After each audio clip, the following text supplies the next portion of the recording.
It's not even that I'm muted. That's what's crazy. That's the crazy thing here. It's not even that I'm muted. It's that every time I restart my computer, it changes my microphone from the default. Hello. Apparently, I did the whole intro and nobody could hear me. Wow. Well, it seems that like Microsoft computers, Windows computers strike again. This is so frustrating because the times that I double checked everything except OBS. I double checked my model. I double checked my other audio sources. It did not check my microphone source. I don't know why it's been doing this lately.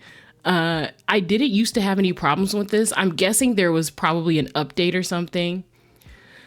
Anyway, let's run it back, right? Hello, I'm Luminous Peak, your friendly neighborhood fae who is here on sabbatical on Earth learning about all the cool things and awesome activities you humans get up to. And today we are going to do a keyboard stream. We're going to be building a board.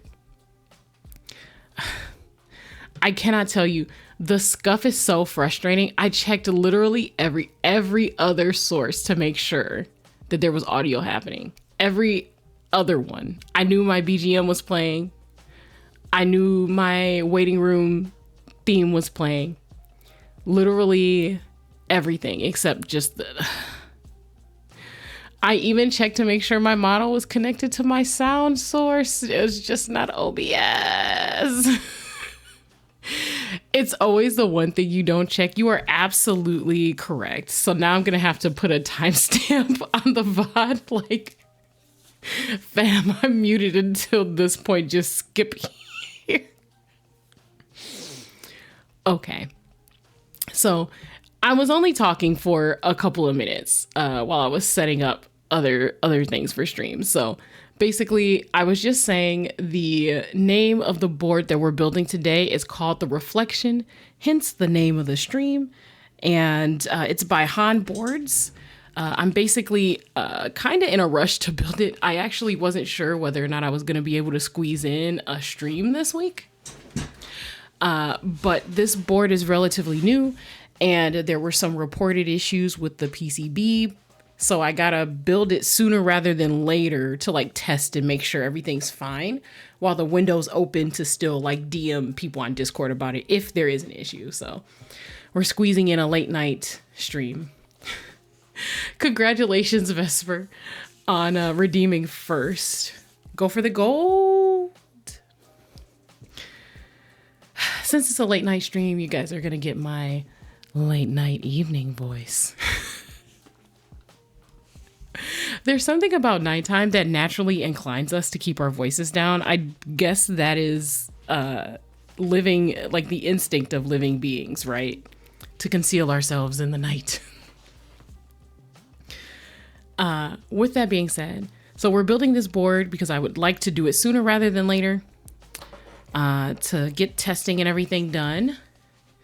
And in my heart of hearts, what I want to do is attempt to play a game of some sort after, but I've been having issues with my stabilizers and balancing stabilizer wires. So I can't guarantee we're going to do anything after. I feel like we're just going to end up doing the board and then maybe I'll try to squeeze in something on Saturday or Sunday. Same, my ass is working overtime on stream stuff and other stuff. Ooh, late night with Lumi. Yeah. Yes, late night with Lumi. Exactly. I like the alliteration there. That's pretty good. As you can see, we've got our dark theme going here, going strong. So, yeah, that's pretty much it. I was gonna chat about a couple of things before we dive into the build. Basically, I just wanted to check in and see how people were doing this week. We're towards the end. We've made it. Oh, and I do want to note my drink of the evening, with it being late and all. My drink of the evening is wine. I'm drinking wine. I've basically gotten to the last glass of a bottle by myself. So that's what's going on in my neck of the woods. Hopefully everyone else is doing well. And it seems like everyone has survived the week at least. So there's that. Let me get myself in the frame here. Yeah. Big. I wanted to do more today, but it's a lot. And my mouse decided to die. Aw, man, not the mouse. I feel like when the equipment dies, that's when it feels truly like you gotta like pack it up. Like it's actually time to go. It's time to go when the equipment starts retiring. When the equipment says, all right, we're clocking out, then you know it's over. like that's it. It's a wrap. We don't need anything else. If the equipment ain't working, that's it. It's cool. It was great. Peace signs. It's time to hit that old dusty trail. I try not to think of or like make excuses to not do things when I can. But equipment dying is like the one thing. That's like the one thing that like really messes me up. Maybe we're a little too big. But yeah, I feel like that's the thing, right? When the tools you're using are just kaput, like that, it's a wrap. Yeah, I have to make a lot of videos for stream so I can improve and add some fun to stream. Yeah. I've been doing a little research and kind of like absorbing some side information about how to add, like do some new things as well. We're all creatures that enjoy learning. Learning a new skill is fun when you don't have pressure to do it, is what I'll say. So hopefully that works out for you and you're able to get a lot done. I myself have tried to get writing done 3 different times this week and was unable to for various reasons. So I have not been as productive as I would like to be, unfortunately. But we'll have to try next week and see if we can make more progress. I've managed to deal with all the issues that I was having. I just wasn't able to move beyond that to actually start doing things. I would like to do some stuff like Shindig, but that's a lot. Yeah, Shindig does really interesting stuff. And I think that most people could learn to do it eventually, but I feel like folks sometimes don't appreciate like how much time it takes to prepare for a stream, even if you're not doing a lot on your stream. Even just getting your stream set up to like work correctly can actually just take a lot of time and effort. I respect big, innovative VTubers so much. They honestly are very inspiring. Like, it's nice to just see other creators implement skills and things they've learned in other places into VTubing in different ways. I'm not a viewer that's hard to please by any means. If I like the personality and I enjoy hearing them speak, I can watch anyone that I like do pretty much anything. Even, just talking over game for background noise and stuff while I'm working on other things. But for people who do more, my hat's off to them for sure. Because taking the time to learn the skill, implement the skill, it's one thing if it's something you already know how to do, but a lot of streamers learn how to do those things on the fly. And that's awesome. Also, it's hard to find a place in my stream for anything similar. Yeah, I agree. I mean, you don't want to stretch yourself out too far, right? You got to do things that fit like your style and your content. If you push too far, too fast, then you'll end up with a bunch of things that are just like cool for the sake of doing it. Shindig has like a really nice sort of niche in the community where not only does some of that stuff fit their style, but on top of that, Shindig teaches people how to do things on stream. So they have kind of like a premise, more of a premise to like do things, even if they're crazy and they don't match, like just to see how it gets done. And that opens them up to like a lot of different experiences and stuff. I think it's great. I think it's fantastic. I'm into it. I have not caught a live Shindig stream yet, but one day I will. I'm very interested in interacting with them. So all their stuff is cool. And they point out cool creators that do cool stuff too. I think it's worth it to even just stop by and say hello for like 1 or 2 streams when someone does something cool, you know? Meanwhile, I'm here struggling to write short stories. That's basically where my effort is at. I mean, I suppose that if you're, for example, if you're not a person who interacts with the keyboard hobby scene a lot, some people do watch my streams and they're like, oh my gosh, what you do is like super amazing. But I genuinely feel like the building that I do is something that anybody can do, honestly. I at least have the Sabbath. The Sabbath is great. I love your Sabbath content. I love that segment. It's actually amazing.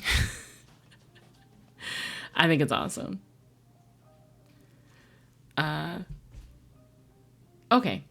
So I am gonna swap over to my camera so we can get started, just because I'm very eager to look at this board. I have not actually opened up the board. I took it out of the box so that I wouldn't accidentally dox myself on stream when I was unboxing it, but I have not actually looked at anything else yet. And I'm super eager to see what's in the box. So let's go.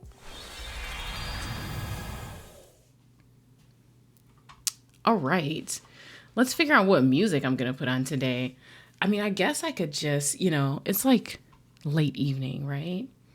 So, I mean, I usually do lo-fi stuff, but we can probably do, I don't know, we can probably do something like a bit different than what I normally do. Let's see what I have.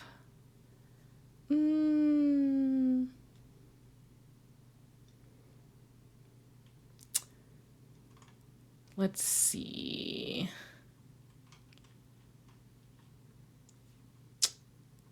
How do I want to do this? Ooh, there's like a little jazz. We can do like a little jazz.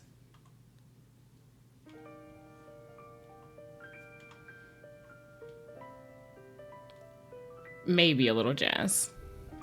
Lo-fi but sexy, we'll see. I'm testing this. This is like a new playlist I haven't done before, so.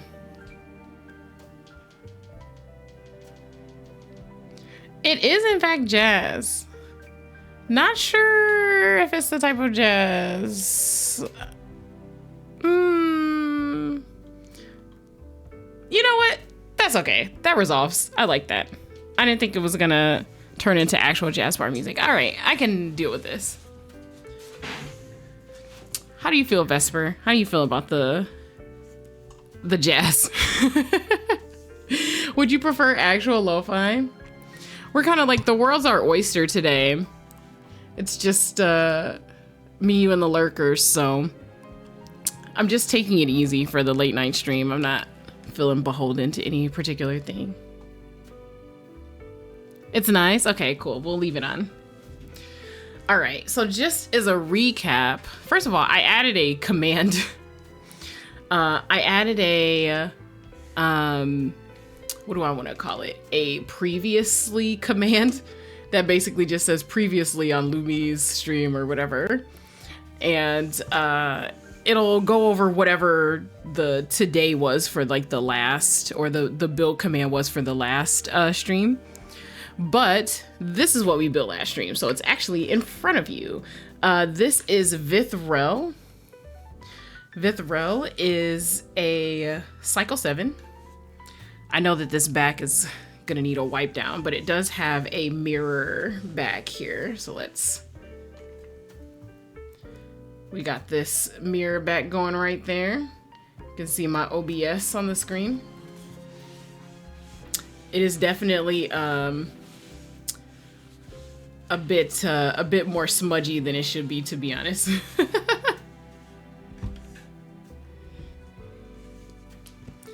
So,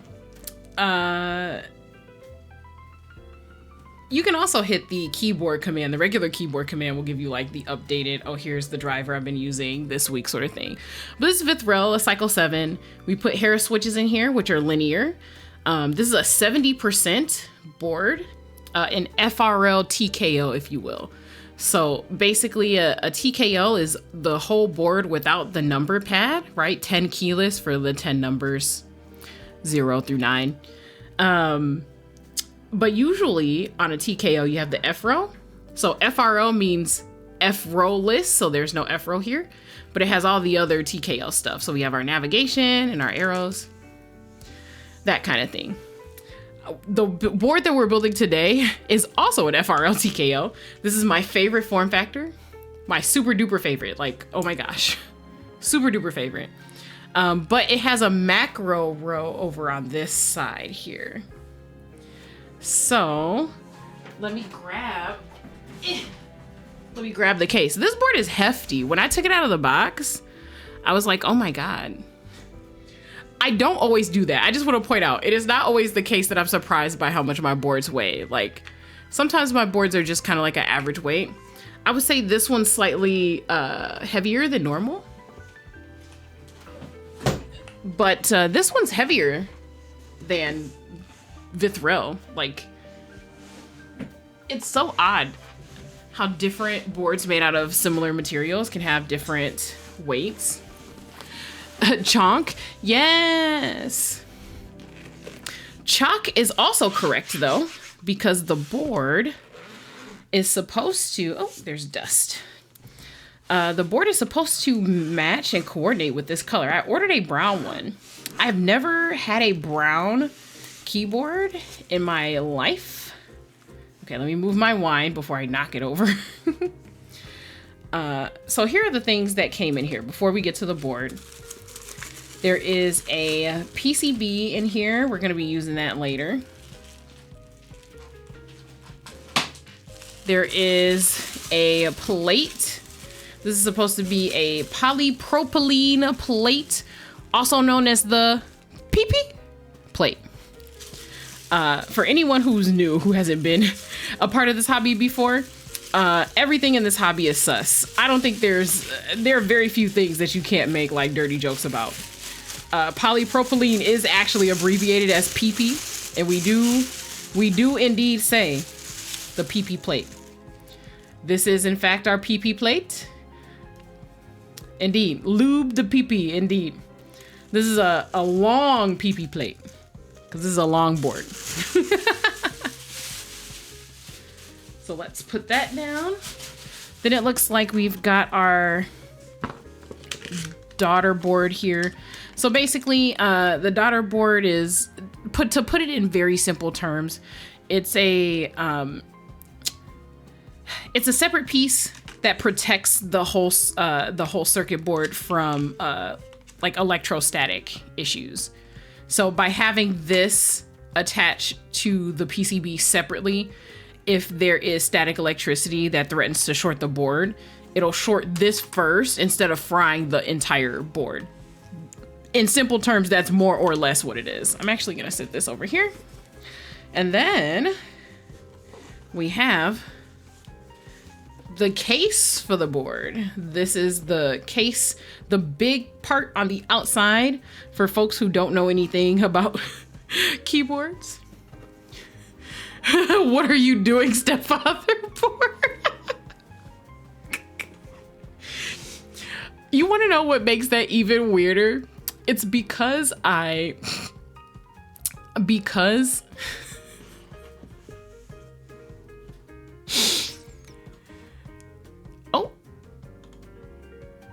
I just realized my chat was not visible, so we're changing that. But also, I just realized that because I actually named my boards, I'm pretty sure that I could come up with some connection from a board that is actually like a stepfather board.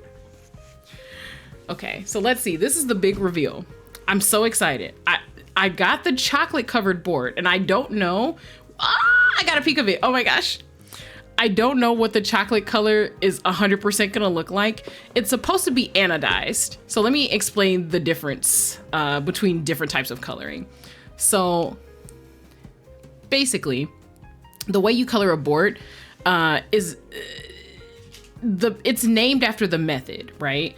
So anodizing is when you color the actual metal. There's also Cerakote and basically e-coloring, which is like electrostatic stuff where you put paint on the aluminum itself. You prime it, you put paint on it. I'm saying it in like the simplest terms ever, but I want to make sure that people who are not into keyboards understand. Hello, Conan. Hello, hello. How are you? Welcome in, welcome in. We are about to get started with our mechanical keyboard builds, and I was just noting the different types of color. So usually, if you've got an E-coat or you've got Cerakote, it'll just look like you painted the outside of the board. So you get sort of like a flatter type of color. But this is supposed to be brown ano, so it is supposed to be like brown, like metallic brown. And that's a little more exciting to me. So let's go. Without further ado. Ah! Okay. I thought this was the outside of the board, but it actually isn't. This is the weight on the inside. It's a copper weight. Okay, so let's go. Oh, this is oh my God. This is actually so pretty. I don't know, like, oh my gosh. The actual brown here, that's so gorgeous. I actually love that a lot. It's not too different than what you're looking at on the screen, but like, okay. So this is called the reflection. So this is the logo that they put on the back, the engraving. You can see here, there is the reflection of this structure. I believe it's supposed to represent a mountain, but I'm not 100% sure. Now, if I recall correctly, this is like a Bangladesh themed board. I think, if I recall correctly, I think I am remembering that correctly. And then here we have, well, actually, let me turn it around. This is supposed to be like the Sanskrit, I think, word for reflection. And it's done like in reverse on the top and bottom to represent the theme. As soon as I put this back in the cloth, I'm gonna like double check that to make sure that I'm not crazy. But I do think that that was the background of the board. I personally love boards that have that kind of meaning behind them, that sort of inspiration. So I'm like very, very, very, very excited to build this. But imagine dark chocolate keycaps on. Okay, so dark chocolate keycaps would look so great on the board. I'm not quite doing that, but I'm doing something close. I have a coffee themed keycap set that does have a deep brown actually in it. So we'll get close. We'll get somewhat close. Okay. I suppose we're gonna do stabs first. That's usually what we do. I wanted to do stabilizers early today, but it was just not in the cards for me. Unfortunately, that just was not it. So recently, I got basically these bulk parts. Everyone says like a hack in this hobby for good stabilizers is cherry frames and C3 wires. I had these C3 wires left over from the Cycle 7 builds. So I kept the wires and I bought these recently. So we're gonna do some work with these and see how it turns out. Hopefully it'll turn out well as everyone keeps saying it will. So we'll put it to the test. I do have alternate stabilizers in case these don't work out, but I'm not gonna lie to you, because it's so late this evening, if these don't work, unless Chato really wants to hear it with different stabilizers, I will very likely just do it off stream. Okay, let's see. I've got some stuff. I got a clip. And also I want to look at the PCB and see what exactly it is I need. So let me take a look. You get all this unwrapping ASMR. Okay, so first of all, this is very pretty. I'm pretty sure this is also brown. It's such a dark brown. I don't think I can tell the difference almost. Like, yeah, that's not black. Let's see if I can get it in the light here. Yeah, that's not black. That is definitely brown, putting these things side by side. So that's really cool that they colored the PCB to match. So it looks like we've got the, is this up? Yeah, okay. This is, this was upside down. Here we go. All right. So we have macro rows here. This is where our shift is going to be. These are our space bars. And then we've got the shift, the enter, and the backspace. So that's 1, 2, 3, 4, 5, which is what I thought. Cool, cool, cool. I've got a set of 10 over here. This is a very pretty, I just want to appreciate this. The fact that it's like the same color, like it's a matching color, is like crazy to me, to be completely honest. People in this hobby are just so creative, I'm not gonna lie. Like, people in this hobby are actually just the best. Okay, so these are all the tools. If you have any questions about what I'm doing, I have done like so many freaking builds on this channel. I've explained the process quite a few times, but if you have any questions, please ask in the chat. I have no issues with answering questions. I've just explained this so many times that it's not quite my instinct to actually like go through the spiel anymore. Okay, 2, 4, 6, 8, 10. Ah, man. One of the best keep builders on Twitch. Oh, you are so sweet. Oh my gosh. It doesn't feel that way. I've definitely messed up a couple of builds. I just want to have the most fun on Twitch. That's what I'll say. That's what I'll say. We're jazzing out this evening. And to be honest, it's the wires that I'm more worried about today. They're kind of like off screen. Yes, my drink of choice is, this is like a Moscato. So we're vibing while we do keep things today. Let's see, I need, do I have my 2050 palette? My lube palette. Let's see. That is not the correct lube palette. Let's see if I can find the right one.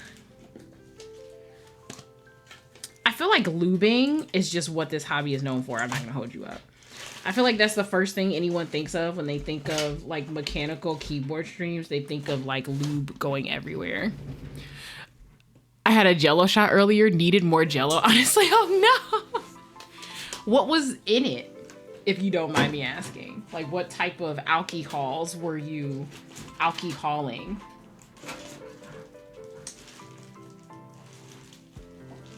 I know that my lube palette is around here somewhere.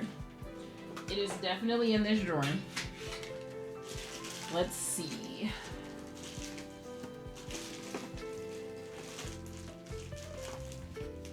I rearranged this drawer recently, so of course I can't find it after I reorganize it.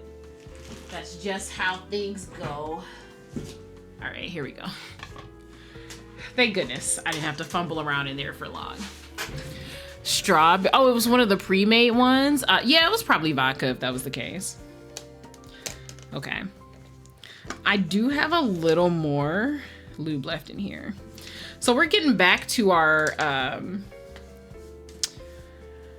we're getting back to like our, how do I put this? We're getting back to our mod days.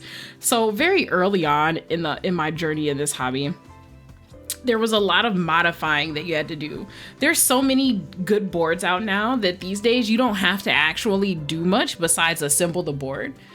But back in my day,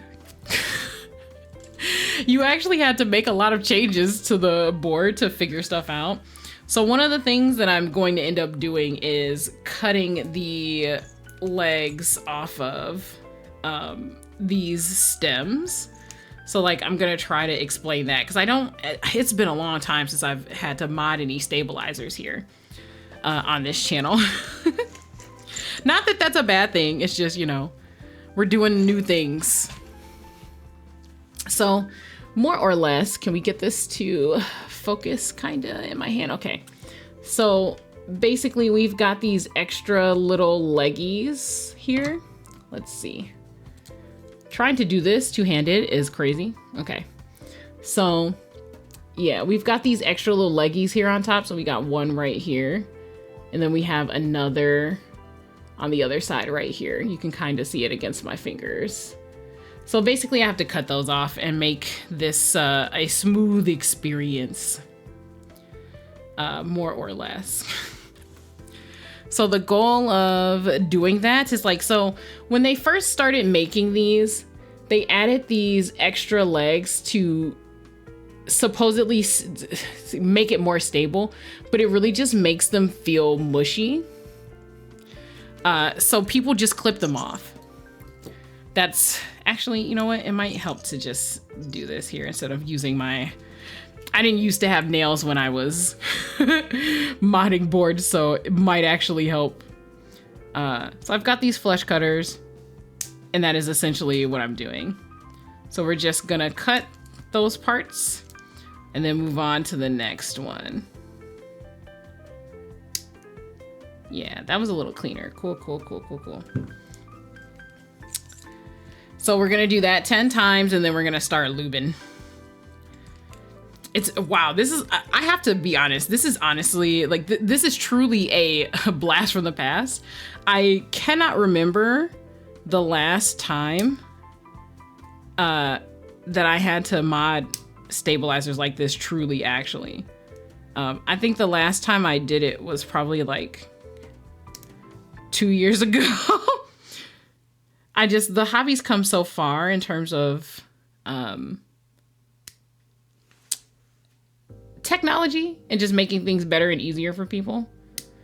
The general idea is that if it's hard enough to deter someone from getting into the hobby, then like we have to change it, basically. And I mean, it's not that hard, but not everybody has flesh cutters at home. I had to buy these specifically for when I started building boards. And some people just don't want to, right? Like they just actually don't want to have to do it. Let's see if I can. There's a little bit left here. Can I get it? Out of practice already, so I'm already not cutting it correctly. I just want to get it like as flat as possible. That's the goal. So you want to remove the extra plastic where like the extra leg was like attached. I've got like a little raised bump there, so I'm trying to get rid of it. Let's see.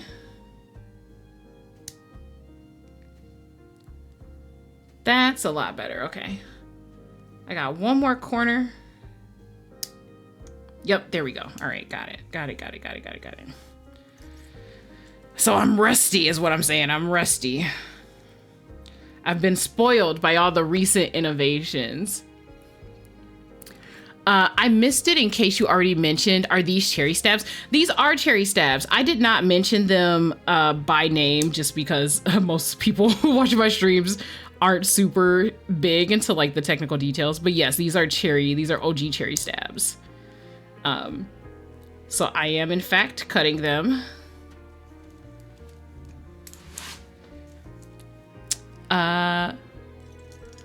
Question, why are they called flesh cutters? It's flush cutters with a U. The goal is for them to cut something flush to the edge. So that's why they're called flush cutters. They cut things flush. Now, what I know is happening right now is there are bits and bobs of plastic flying all over my room, my office, but that's okay. Oh, I'm hearing flesh, my bad. I think it's just how I pronounce it. Flesh and flush probably are very close in the mouth. Yeah, flesh and flush. One is like maybe mid palate, like the middle of your tongue, basically. And then the other is in the front. So they're kind of close together. For anyone who doesn't know, I teach English for a living. So this is just classic Lumi going into too much detail about English things. So hopefully I don't do the worst job cutting these legs off. And when I assemble the board, it will be fine. Fingers crossed. I'm fairly worried, honestly, because it's been a while since I've done it. I'm quite concerned. But you know, I think that there are worse things in the world than to be so spoiled by the advancements in your hobby that you forgot how to do old things. There are worse fates. Okay.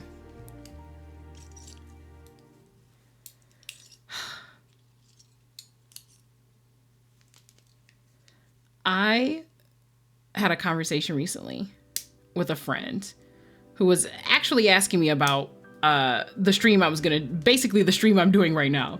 At the time, they were asking me what I was streaming this week. And we ended up getting into a conversation about the hobby and like the different design elements that people contribute. I know I'm always going on about this, but the people in this hobby are fucking dope.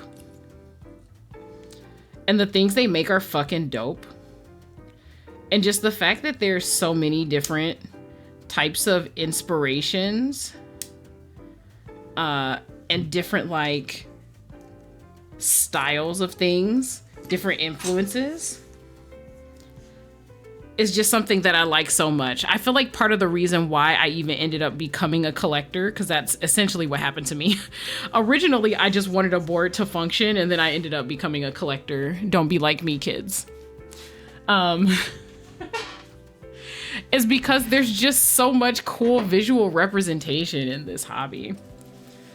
I've gone through a couple of designs. Actually, we need to do like a interest check and maybe like group buy review sometime soon, where I like just throw up my browser and we look at different things. Because there's just so much creativity here. And I'm such a huge fan of just seeing like really unique or personal designs.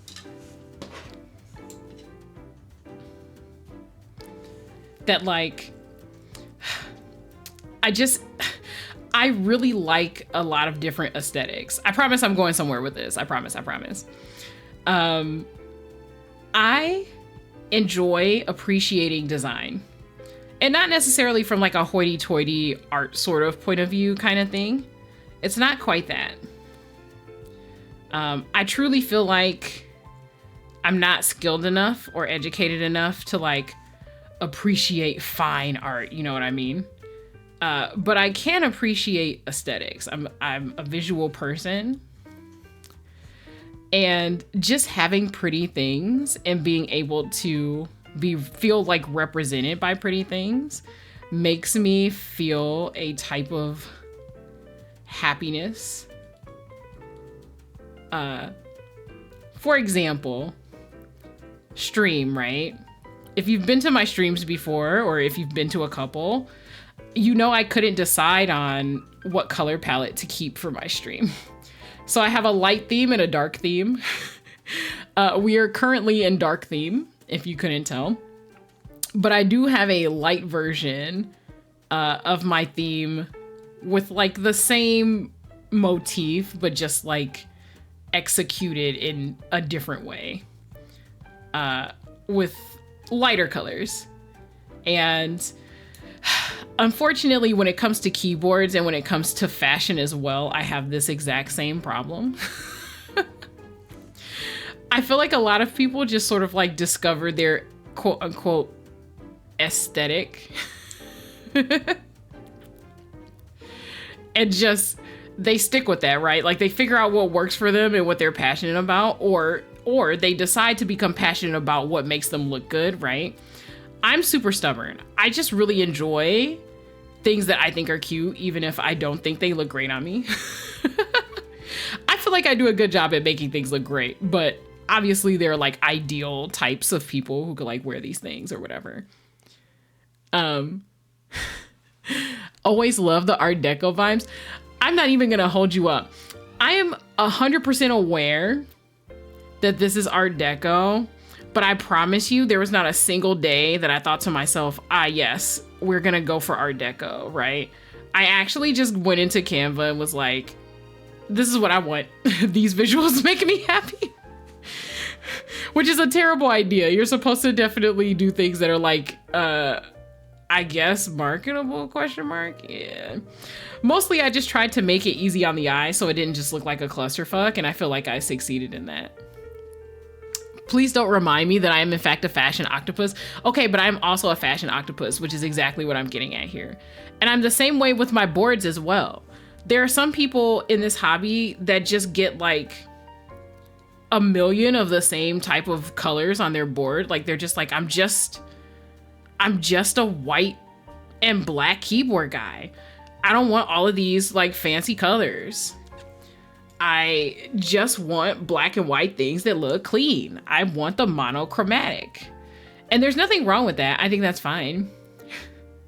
But I feel like if you took a look at my collection of boards, you would not be able to tell what type of keyboards I like. You might be able to guess like the form factor, because I have a lot of 65s and I've got a lot of 70% that are on the way. But I feel like in terms of figuring out like, oh, this is someone's like desired style of keyboard, at least design wise, like you, I feel like if you look at the collection, you won't be able to tell. And at this point I have way too many keyboards. So I guess your average person just has like maybe a handful in this hobby. I have like a handful times a lot. And they're all very different because I just enjoy looking at things that are aesthetically pleasing. I'm not a 60s gal, right? So 60% is when you don't have the F row, you don't have the navigation, you don't have arrow keys, you just have the alphas and then like the number row and the mods, obviously, right? So like the shift, backspace, caps lock, that kind of thing. But I do own a couple of 60s specifically because the design for them was so unique. I actually was just like, I need to own that because it's pretty. I'm probably not even going to use this because I require arrows, but I need it. Which is very awful. I have an apartment full. I must be stopped. Listen. The boards that I bought last year are probably going to be my last ones for a while. This year, so basically I get like a Christmas bonus, and I was able to get some like cheaper budget boards with that, but not counting that. At the end of the year at the end of last year / the beginning of this year, I got if we don't count that, I only have purchased one board this year. I'm slowing down. We're trying to be responsible here. And I feel like this kind of like almost worship of aesthetic can be seen in my closet as well. I'm having such a rough time with settling on just one aesthetic because I'm not a one aesthetic sort of person. I've definitely had phases, like, right? So I'm not made of money. So I have like fashion phases that are based on filling out like a specific mode of clothing that I was really into at the time. But I don't just have like one fashion, which is really tough.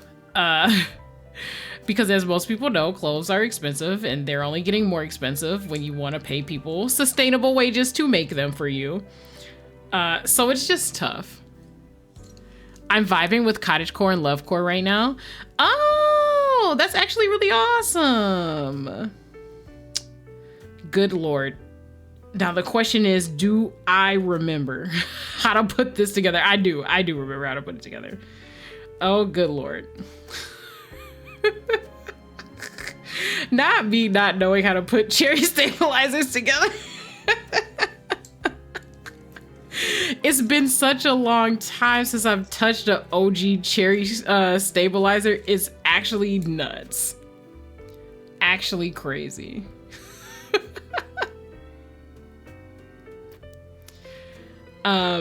So what cottagecore type of stuff do you actually have? Like, obviously you don't have to, you know, like explain the entire outfit, but like give me a couple of your statement pieces. Like, what are they themed on? Are you like hardcore cottagecore with like plants and stuff? Or do you just like the cottagecore like outfit mode, right? With like the cardigans and skirts and things like that. Cause you know, like you can have something done in the style of cottagecore, but the theme is not cottagecore, right? None, just vibe. Okay, cool. I did have kind of like a cottagecore. I mean, cottagecore made me come to appreciate cardigans more because people started making more stylish cardigans. I really had a dislike for them at first. I want to be covered in moss. I had issues with cardigans at first just because, by comparison, right? Most cardigans, the way they used to be made, would just make you look like an old lady.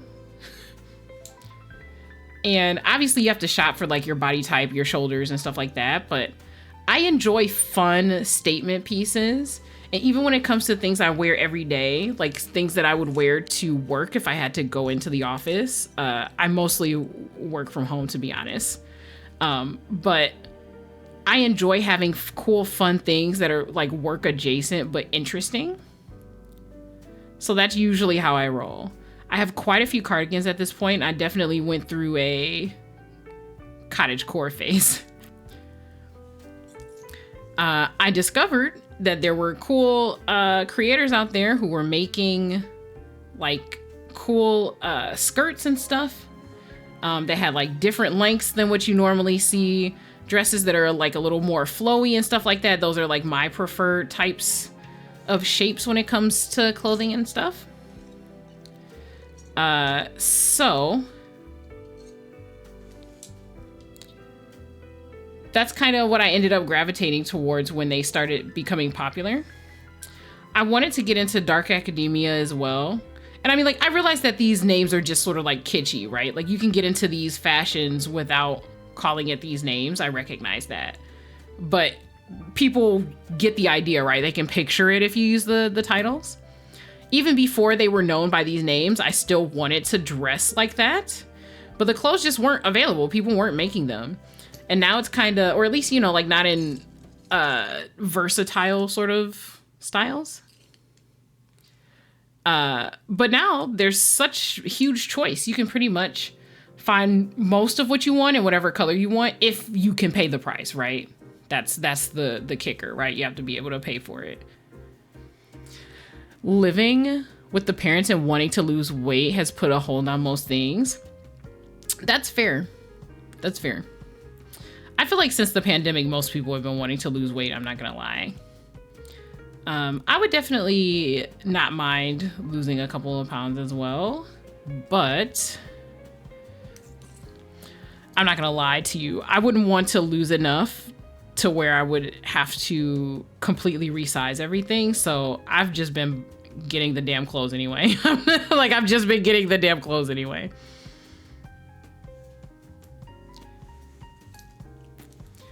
I recently, like super duper recently, found this really, really cute Sakura themed cardigan, which was really great because pink is not especially my thing. I like very specific shades of pink and they have to be organized in a specific way. I'm just very picky. Similar to like with my boards, I'm very specific about my clothes. But I managed to find that Sakura cardigan, which was amazing. Oh geez, where did I drop it? Oh, it's over here. Am I just gonna, actually, I'm gonna use my tweezers. And I pretty much jumped on it as soon as I found it, because it's very rare that I find things that are done in pink that I really, really like. Usually there's gotta be some sort of like texture or pattern going on in like a way that I enjoy. I really like sort of roses printed on white sort of cottagecore. So like floral stuff, but like not traditional floral stuff, right? Because like usual floral patterns are give you like moo status, you know what I mean? Like it's giving your grandma's couch with the plastic on it. But yeah, if the flowers are done tastefully and not like a super wide busy pattern, I could totally get with that as well. So I see the appeal. Yeah, exactly, yeah. I've got a couple of cardigans that have worked out like that. They weren't roses though. I've got one that's strawberries. So there's like strawberry embroidery on the sleeves. And that turned out really well. And then I have another one from the same maker who has like mushrooms on the sleeves.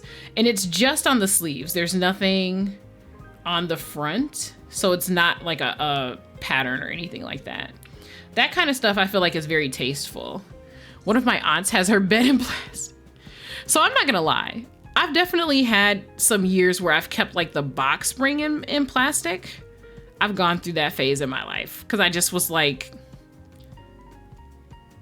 it can get dusty if we end up moving it or whatever. And like the box spring is just the support. I'm not going to be able to feel it on the mattress is what I thought at the time.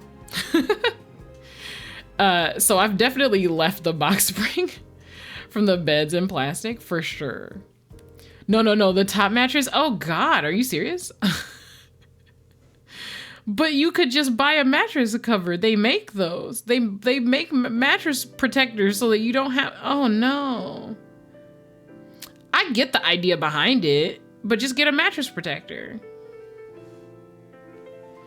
I slept on it. That doesn't sound comfortable. Vesper.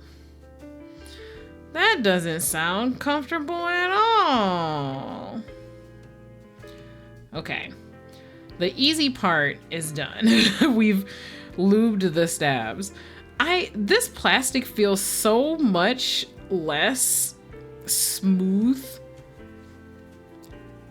than like the Staebies or the Duroc ones, the ones I usually use. Staebies or TX or any of those. It's just the type of plastic that's used. It feels so gritty. I almost feel like I have to over lube them, but we will not be doing that today. So let's put that back in the drawer. We're gonna wipe this off, get the grease off. It wasn't, oh no. And then we're gonna get our wires. I wanna say we're gonna get our wires lubed, but really what's gonna happen is we're gonna struggle to balance them for 30 minutes. Unfortunately, I just know that that's how this goes. Yeah, the mattress on the, like the plastic on the mattress, that's crazy though. That's crazy. I don't know about that one, fam. I need to know what type of layout we're gonna do. Hang on. I do not know. And while I'm looking it up, what the PCB is compatible with, I am also gonna double check what the reflections theme is. I'm pretty sure I remembered it correctly, but I want to make sure. Let's see.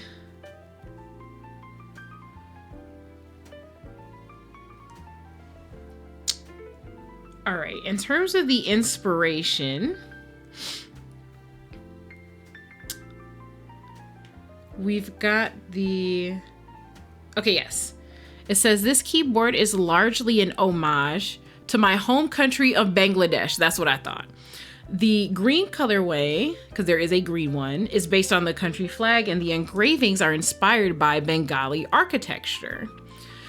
They inserted an image above that's basically the monument. Let me grab the PCB. So this is basically the shape of the monument that's there. It says here, the image above is a photo I snapped of the monument. It basically looks just like this, honestly. Not only does it have a lot of cultural significance representing the events leading up to Bangladesh's recognition as a sovereign nation, but it also has been praised for its architectural excellence. It towers over the surrounding garden space and really is a marvel to behold. There is a small pool located in front of the monument. When viewed straight on, it gives this nice reflection of the entire structure. This is why I chose to name this board the Reflection and added a mirror engraving of the Bengali script on the front side of the board, which states the name of the board. Okay, so that's not Sanskrit, it is Bengali. Cool, cool, cool.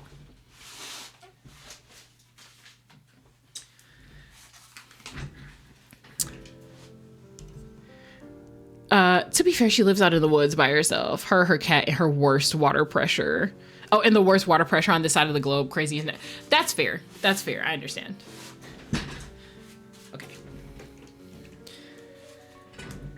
So now that we're doing that, let's look at the compatibility, because I'm pretty sure they show you the layout support. Okay, so for the hot swap board, which is the one that I have, it looks like it's so it supports the normal type of layout. So we get like normie row, and then we have Sangan bottom row. So I'm probably gonna go with Sangan just because I want it to be symmetrical, I guess. So that would be the longer space bar here, the 7U space bar here. It also supports 10U. I don't know why you would want to do this. I don't know why you would want to do this, but you sure can do it.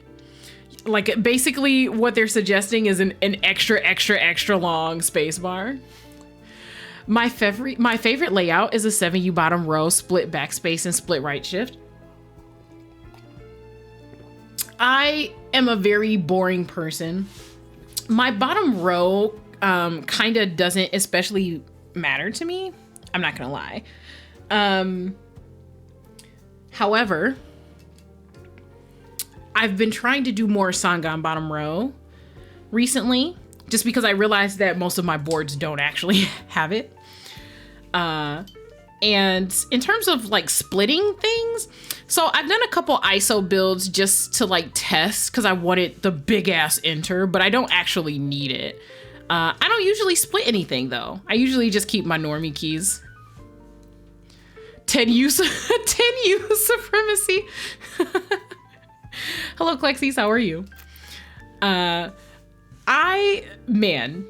The fact that it even supports it is crazy, by the way. Hang on, let me grab the PCB again just to show. I was in fact looking at it earlier, and I suspected that it did actually have it. So we've got these two right there. That's crazy. That a person just look how long it could. This is crazy. You only have to tap one part of the space bar. There you go. I got my thoughts together. You only have to tap one part of the space bar. You only have to tap one part. Oh, that's so cute that they've got the name of the board there, the Reflection. Oh, I love that. And it's like golds too. Oh, this is so beautiful. This is such a beautiful PCB. I mean, I'm not gonna lie. So I've gone to a couple of keyboard meetups. 10U is a flex. 10U spacebar is a flex. But would I want to build it? I don't think so though.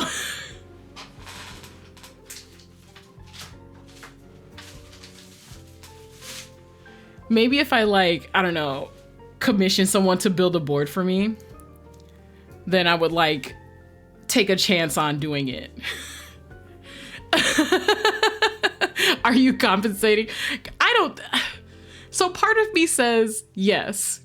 The other part says it could just be for the cool factor. I kind of get 10U supremacy. I wouldn't do it, but like I get it. I get it. Very slight ticking. I knew it was going to be this. I knew it was going to be this. My preference is to not go through 30 minutes of balancing a wire. But what I can tell you is that that's what's going to happen. I guess we're buckling up for me to ruin this space bar until I don't ruin it. Until I unruin it. No, compensating would be a 15U. Please tell me that there's no such thing as a 15U. What could you even, 15U, that's like the whole bottom row basically, right? Like, okay, that side's not that bad. This is still having some troubles. I know better than to believe that it'll be okay. This is not gonna be okay. I'm gonna go back and forth with this until I die is what's gonna happen. But you know, I can pretend like because I'm close, that means maybe I don't have to do that many adjustments. Oh, very slight. Nothing. Okay, like very, very, very slight. And then this is less than before. That's crazy. These are C3 wires, by the way. I've never tuned C3 wires before. I've never used them. But they are the recommended bars to go with the OG Cherry stabilizer housing. So we're giving that a try today. If it turns out that is dope. If I was just sleeping on it, then I guess I'll order a bunch of C3 wires. Okay, that side is great. This side is not great. We'll see. We'll see how this goes. I feel like the moment I try to, I just don't think it, I just know better. I just don't believe. I just don't believe it'll be that easy. Okay, that's still solid. That's slightly less rattly than before. Let me actually look and see. Can I visually see any issues? Yes, actually I can. This wire is tilted up just a little at the end. So theoretically, I should be able to fix it. I just don't believe in it. You guys don't understand. I've been scarred by stabilizer wires. I found a video with a 15U. You know, okay. If it's the video I'm thinking of, the title is fitting.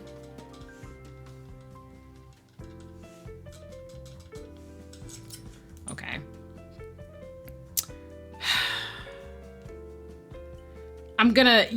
Please DM that to me. Just send it to me on Discord. They have a Twitch channel. Just send it to me on Discord so I can watch it later. Why? What could you possibly need 15U for? I mean, I know in this hobby, it's just because I can, like, right? Like, that's the real reasoning. Like, because I can, I discovered that it was possible. Now that's gonna be like a way off base, but I just want to see if I can actually. Okay. Okay. Maybe I might be able to do it. This one's off now. Probably because I just twisted the other one so much.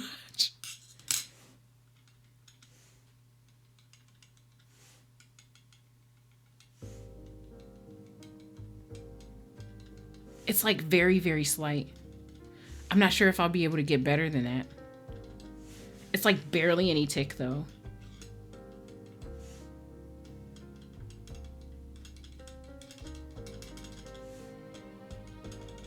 Okay. We're gonna try to see if we can get it to be just a little more quiet. Because sometimes almost good enough is like not actually good enough. Sometimes it just actually isn't.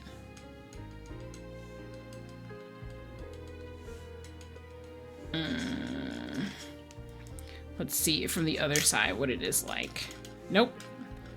That's definitely worse. That's worse. Okay. Hello, Plastic Bits. How are you? Yep, that's the one for the memes. The W1 AT by Gion works, or 60% for the 15U and TKLs. You know, I'm not surprised Gion made a board that's compatible with the 15U. But like, do you have to custom the... Oh, this is perfect. Do you have to get like a custom PCB cut for that? Like, none of the boards Gion makes natively comes with 15U compatibility though, right? Like, they don't have the cutout placements, right?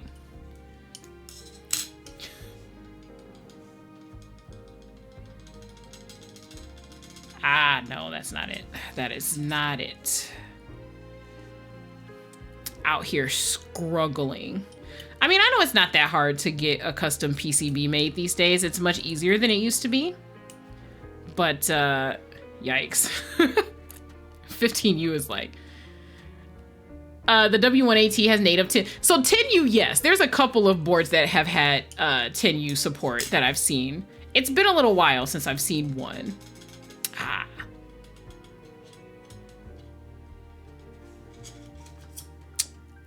That left side is going to be like the bane of my existence. Let's see. Is the issue that it's back too far? Possibly. Let's see. Nope. Found it. Okay. Now, hopefully this is safe and you're not giving me a virus. Oh, Jesus Christ. And of course it's on the Keebs mat. That's crazy. What can you do on this? Is that GMK wasabi? It looks like wasabi. What can you do on that? You can't even copy and paste. Like, like, I'm sure someone remapped it, right? But like, what the hell? Ooh. Okay, we're in close territory. This is like almost workable. I can almost use this. Space bar and paste.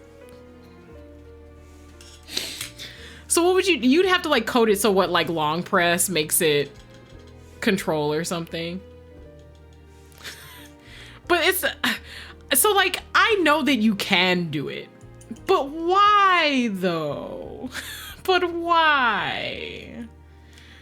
Again, I know that it's a rhetorical question. I know the answer is because you can, right? But like, come on, you know? You can press space with authority and attention. Like when you slam shut. Okay, I do actually love shutting a flip phone. I used to have like the razor. I got it much later than everyone else, but I used to have a razor. And snapping that shut, one of the most satisfying feelings in the entire world. Are you going to Tex-Mex this Saturday? I am not.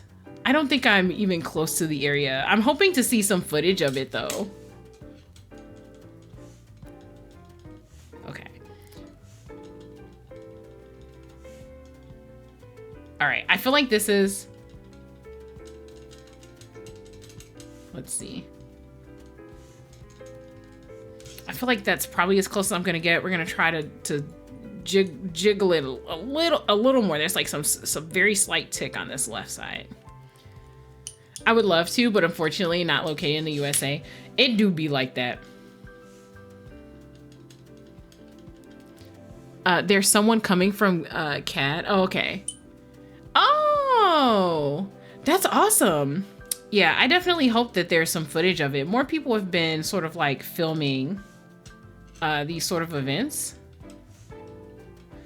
I think I can work with this. I think that's probably an okay spacebar. Hopefully I'm not like just Fucking myself. Let me double test. The way it was sitting on the paper towel worried me. But the paper towel's not a flat surface. It's bent in the middle because I folded it.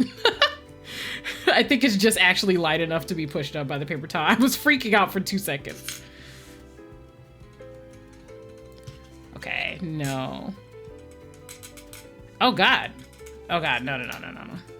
This is insane. This is not gonna work. Oh, Nine Go Go is streaming. Yes, that's awesome. The owner of said 15 you've, of course. Of course it's hers. That's nuts. That's a nutty bend on there. What is happening?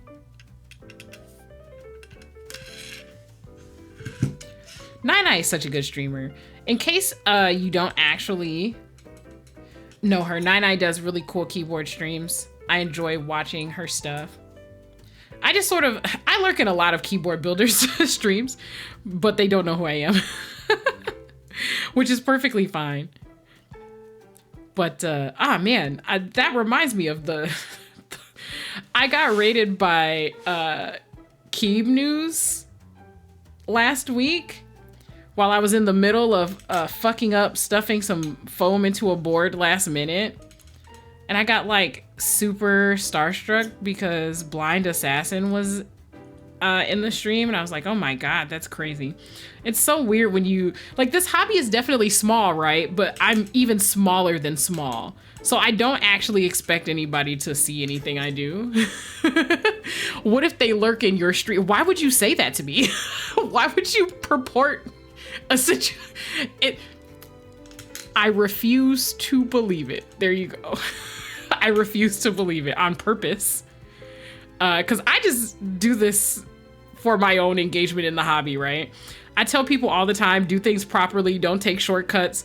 But when I'm putting my keyboards together, I'll do whatever. There's definitely a VOD of me up on YouTube cracking, putting a crack in my acrylic board. You definitely can't see it, really. What is happening with this? Okay, I think that might be okay, maybe. Yeah, I actually can't hear anything from that. That's probably okay. Alex Odos and yeah, Teehee types get around 300 to 500 viewers. Yeah, they do. They're pretty awesome. I enjoy both of them. I don't get to watch Mr. Teehee types very often because of time zone stuff, but I mean, to be fair, it's not like he's posting content like all the time these days. But yeah, they're awesome. Actually, I have Alex Odos recommended at the bottom of my page just because I love his fucking streams. Alex is great. He's very nice. Some people would say he's very Canadian. But I do like his streams. Tahi, yeah. Okay, nope. That's the worst. What I did just there. Okay, so that we are back to the drawing board with this wire. This is crazy. Tahi Man is great though. I actually like that one a lot. That's it. That's the way to go. That's the one. Tahi Man. He is, in fact, one of the superheroes of this hobby. So I'm about it. Now I need someone to, like, animate the He-Man transformation sequences by the power of Grayskull. That would actually be dope. That'd be a dope animation. Ah, so close. Now the other side is ticking. Also, I think that this playlist is ending soon. So we'll probably put some more lo-fi on, but maybe not jazz. Jeez. This space bar is gonna be a pain in my ass. Cool, great, cool. Exactly what everyone wanted.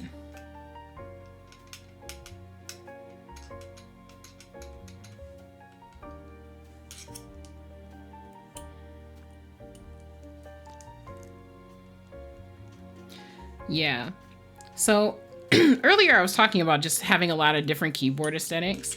It's so hard not to appreciate almost every single person who contributes something to this hobby. Because like, I mean, even this board, the reflection, right? So I read out the inspiration. That shit is cool.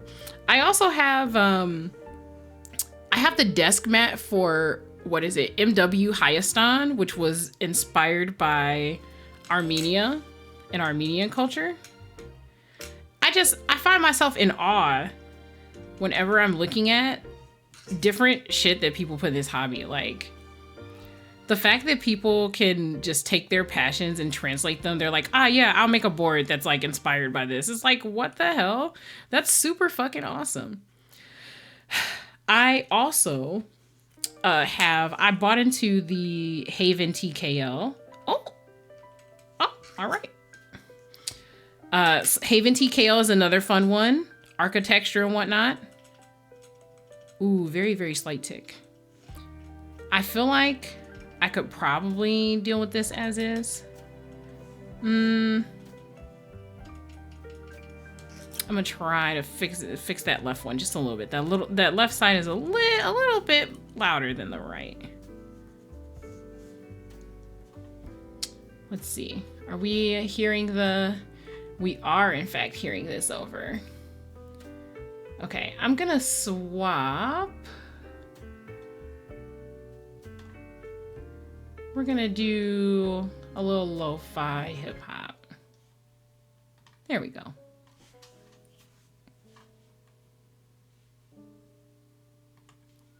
And I'm gonna shuffle it as well. Cool, cool, cool, cool, cool. Okay, wait. Now I have to test this over. My brain has already forgotten which side I was bending. It's definitely the left. It's definitely the left.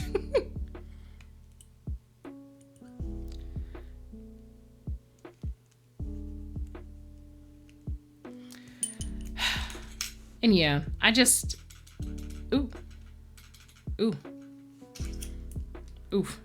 The right actually got a little better. So I think I went a little... too easy on that left side. I actually have a couple of outfits that match my keyboards because I'm such a fucking nerd. And I just actually enjoy being able to coordinate not just like the boards themselves, right? But also just, I don't know. I just enjoy being able to represent things. I'm always the nerdy person rambling to my friends like, oh yes, here's the background of this keyboard. This person made this or whatever. It's just super dope. Like there's definitely, you know, like downs to the hobby. Group buys are not great. You know, we've had some exit scams that have happened, you know, like in the last year that suck a lot, but like the actual people in this hobby are really great.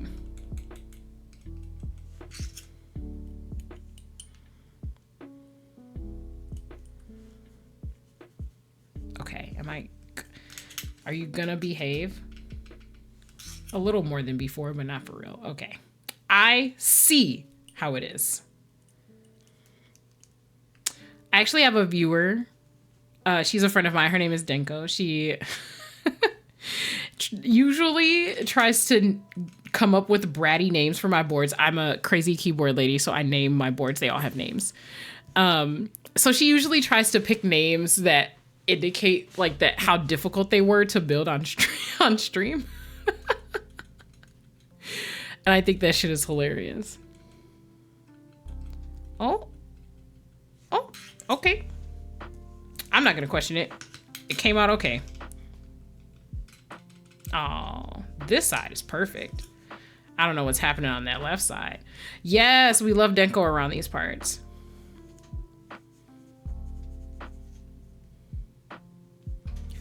I am also, as soon as I'm done wire balancing, I'm actually gonna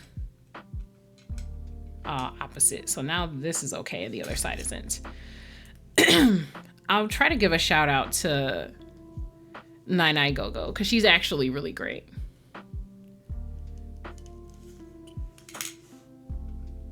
Okay, okay. Ah. There's like a small, tiny imbalance. I swear to God, stabilizers are like the worst part. I used to think that lubing switches was the worst part. Incorrect. Incorrect. This part, actually the worst. And no matter what, you know, like I've definitely sought out like better / easier stabilizers across the time I've been in this hobby, because I think it's very important to, you know, cut down on the stress while you're building. Oh God. But what I can tell you absolutely is that no matter what, there's no such thing as like perfect stabilizers.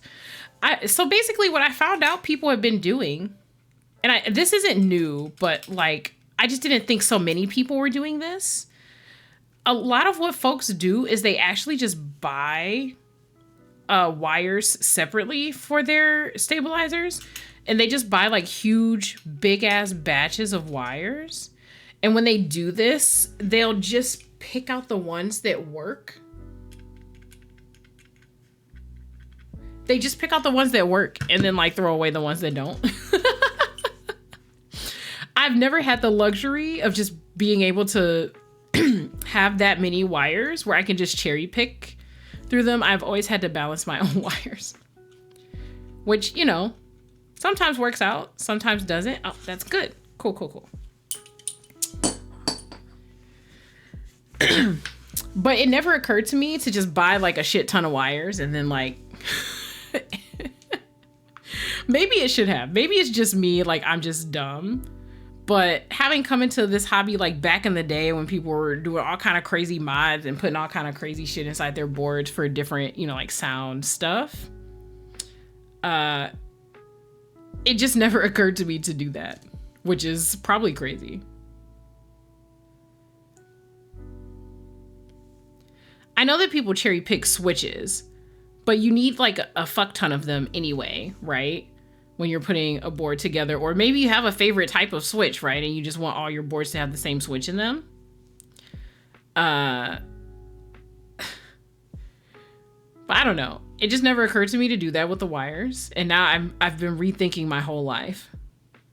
Just like buying, I don't know, 100 wires, 200 wires, and just like trying to see which ones are balanced off the bat and then go from there. A wild concept. Okay, let's see. It truly has been a while since I've put these together. So, fingers crossed that these are actually good. I've slept on a couple of different recommendations from the general community that turned out to be good, so I'm hoping that this will be another one of those. I slept on black cherry pie for the longest time. I was just like, man, okay, I'm sure that the switch sounds good, but like, I'm sure it's not everything everyone is saying it is. Like, I'm sure that there are other switches that are just as good, that you can put in your bar. Oh, I heard my notif. Oh, Denko! Hi, Denko. I was just talking about you.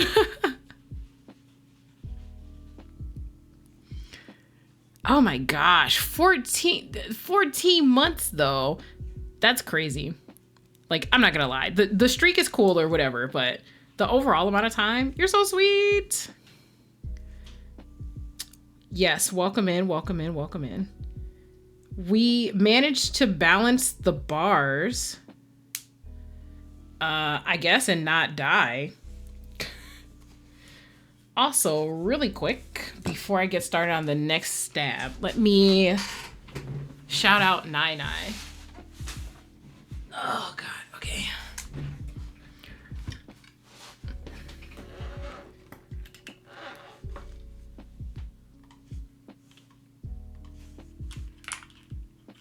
Oh, okay.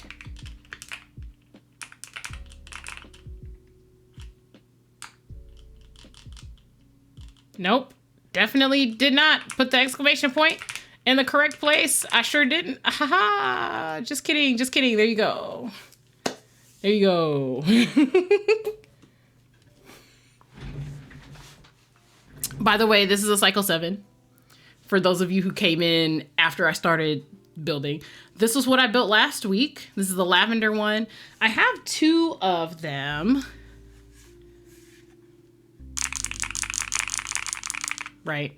So this has hair switches in it. And that's EPBT Dreamscape. I'm going to have to figure out which side actually works for that again. And do I have the other one? I don't. I actually, oh shoot, where is my other cycle 7? I have a Neo 70 here, but I don't know if I put the other cycle 7 back in the box. Hang on, let me see if I can find it. No. Oh, okay. I do actually have it. I did put it back in the case. Look at me being a responsible keyboard parent. Putting the other one back in the case. Like a good fae. So just for comparison, I actually don't think I'm gonna keep this key set on here. Every time I look at this board, my brain tells me that it should have a darker, my cat hair is all over the desk, that this should have a darker keycap set on it.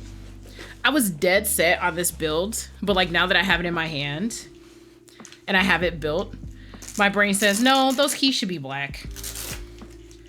I don't really know why. I do have other, you know, like cutesy color boards, but this one jumps out to me to be, I'm probably gonna end up switching those caps. Anyway, this is Margaret. Margaret is the other cycle 7. This is Cam Sewington, which is themed on basically those Danish butter cookie tins that everybody's grandma put their sewing stuff in. So this is Margaret, and the name of that board is Vithrel, which is a swear word in one of the Droth tongues. Margaret, my beloved. Yes, everybody loves Margaret. They see the gradient, they see the sewing materials, and they're just like, yeah, that's it. I do actually love Margaret a lot. Very cute, very sweet.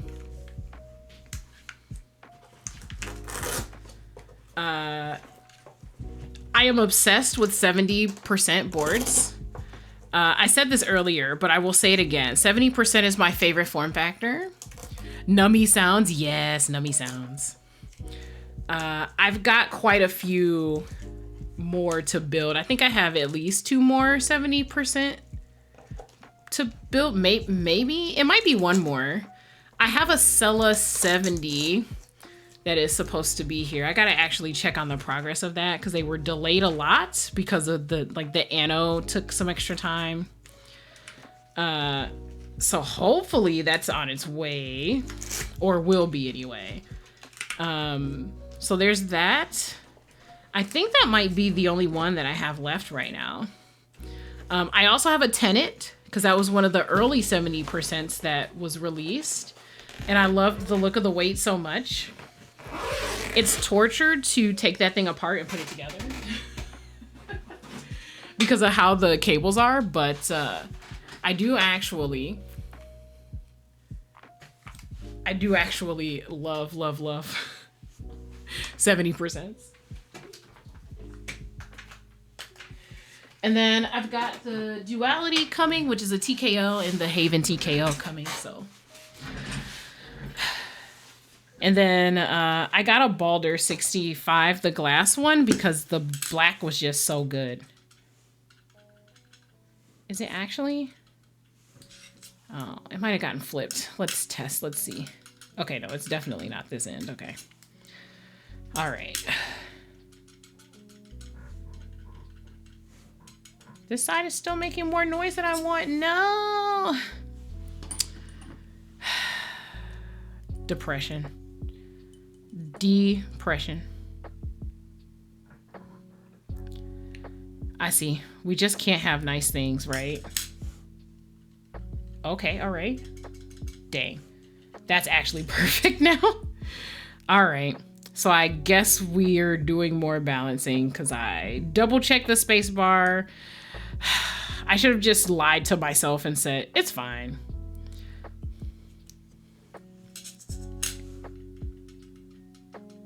Okay.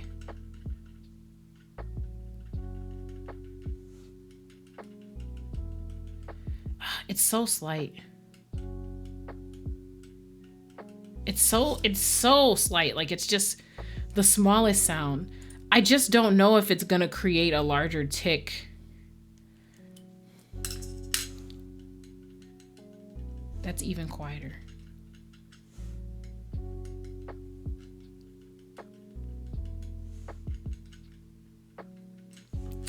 I feel like the tick is just gonna get on. Like, I'm gonna die. I'm gonna die if I do all this work and then I put the space bar on and then it's like full of ticking. I'm just gonna have a cow. I'm gonna give birth to a literal calf. Live on stream.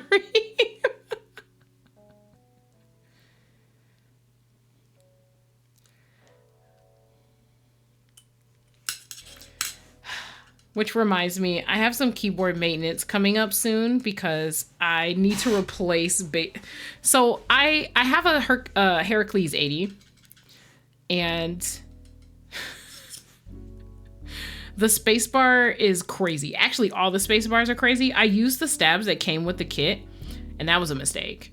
So I actually need to get like a new 1.2 stab for like, so it's got a thinner PCB basically. So I need special stabilizers. I mean, you don't need them, but it sounds a little better if you get ones that fit most of the time, or if you have shims at least. Okay.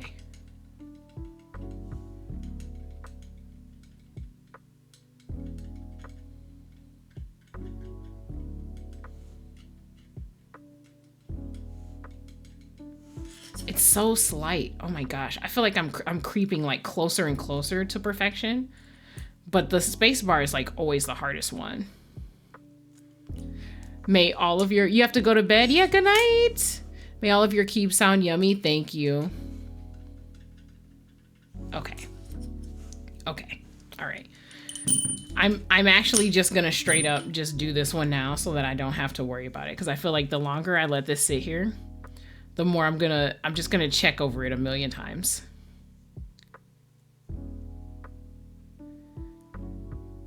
In case you end up watching the rest of the VOD later, thank you, Vespi, for coming in. I appreciate you so much.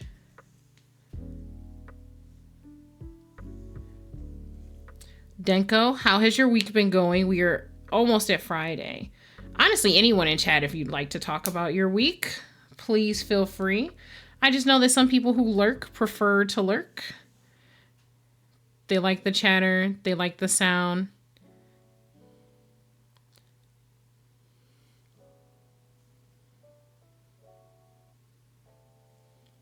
Okay, maybe we gotta thin that out a little bit. It's a little gloopy. It's a little gloopy.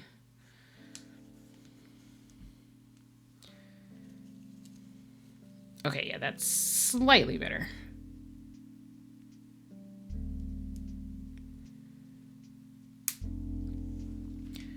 I'm truly hoping that like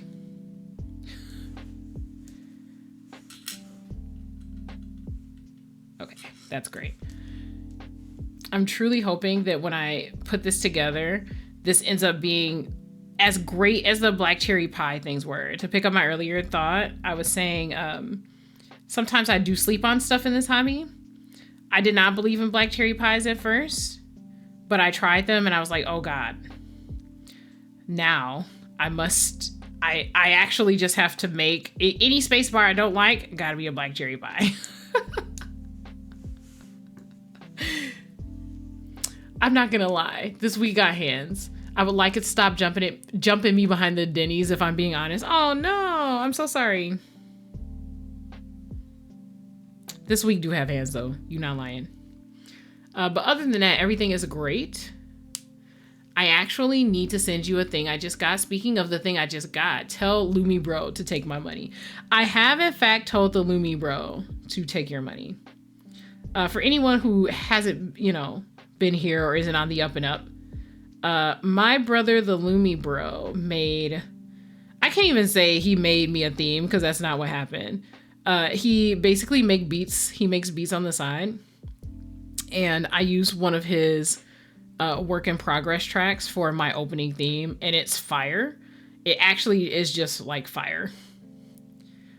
So I've been trying to convince him to make like BGM for streamers, because people do in fact need like original background music for their streams that won't get DMCA'd. And I've been trying to convince him to, like get the startup ready, right?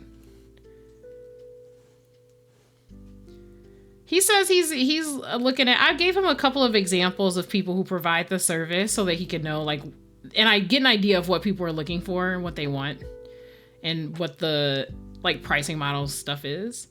Like, I actually think he's got some really decent talent, like a good ear for music. I feel like a lot of people who stream have like a particular style. So when you have someone make music for you, it's got to be like versatile, right? But he's done a couple different styles. I actually want more music from him for my stream. I'm not going to hold you up. So hopefully he'll get his stuff together soon so I can take advantage of him by paying him to make more stuff for me first before everyone else.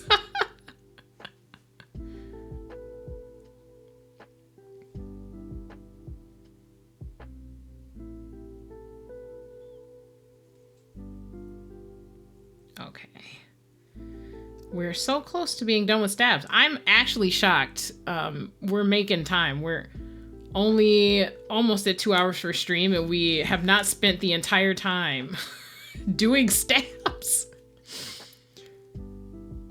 So I don't know. Maybe that's a sign that things will turn out okay.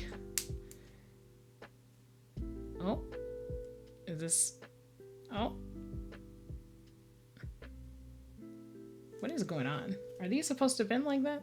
Okay, all right. I think they all are flexy kind of like that. They shouldn't be.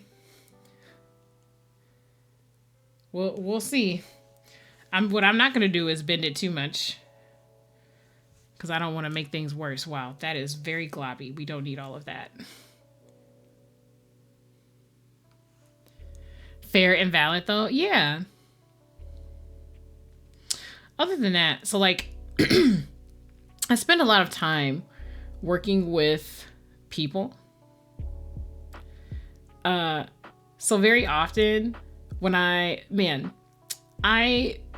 don't like complaining on stream about like doing customer service type jobs, because like it feels very ungrateful, like some people don't have jobs at all or whatever. But this week has had hands, I can tell you that much. That's why my drink of choice is some white wine.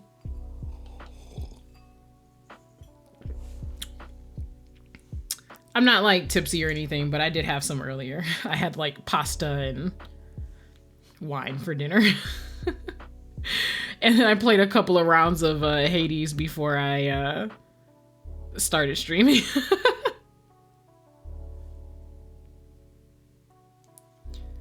I have a long day tomorrow, which will start with work, but end with not D&D, but basically like D&D night, right?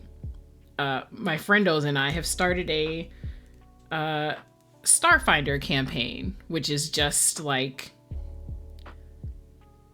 Pathfinder, but in space. So that's been interesting. Can I get any of this back in the jar? So I can get some of it back in the jar. It's not all gonna go back in the jar.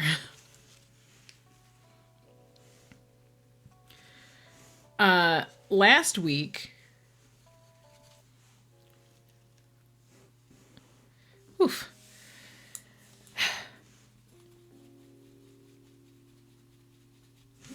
Last week, basically what we did was hang on. Wait a second. Time out. Time out.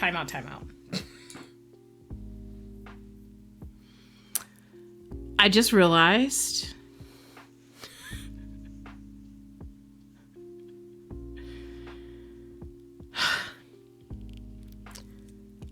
I don't think this board is compatible with cherry clip-ins.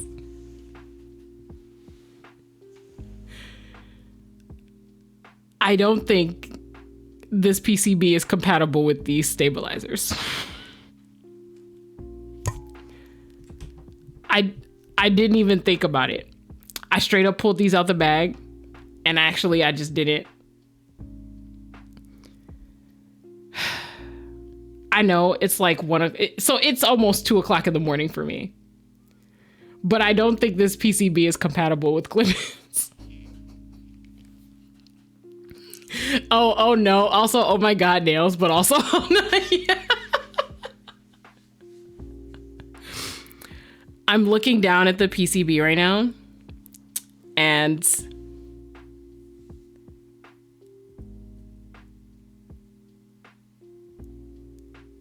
I Dios mío. Okay. Okay. Okay. Okay. Okay. We're okay. I'm looking down at the PCB. I don't think it's compatible with it's not. These are definitely PCB. Why? Yeah, Conan, okay, it's fine. I have other stabs. But now I just have these. These are just here. They are just here, actually. Great.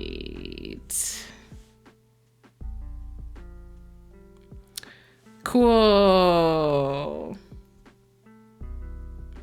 Yeah, I'm like super duper sure they are not compatible with these. I'm super duper sure. I'm the most sure that I've ever been. Cool. Okay, so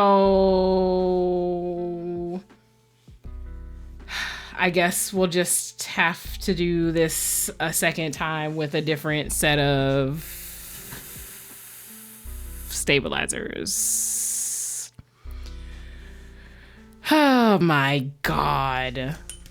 I was so gung-ho about trying the fucking stabilizers that I absolutely did not look to check to see if the PCB was compatible with these stabilizers. Oh my God. That's cool. That's cool. Okay. All right. So here's what we're going to do. I'm going to put these into a bag because I definitely spent way too much time balancing these to let these go to waste. I'm fairly certain that I have a board coming that is compatible with these, so I will actually just save these for that board. They are balanced and everything. I have a safe place I can put them where I don't have to worry about them getting bent or anything. I'm literally just going to put them in this bag. And this is where they're going to live until the board that they can live in shows up.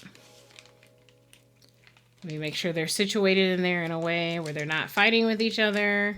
Because that space bar is just like a whole thing. And then I'm going to go get the real stabilizers. Because haha, this was a joke, folks. Clearly this isn't the real stabilizer set, right? Oh, good Lord. Give me a moment. I will be back with... I'm sure that I have like some TX stabs or some Staebies or something. Just give me a second.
I've managed to combine the power of several Staebies, like leftover Staebie sets. And I'm pretty sure I have enough stab pieces to not have to open up a brand new box.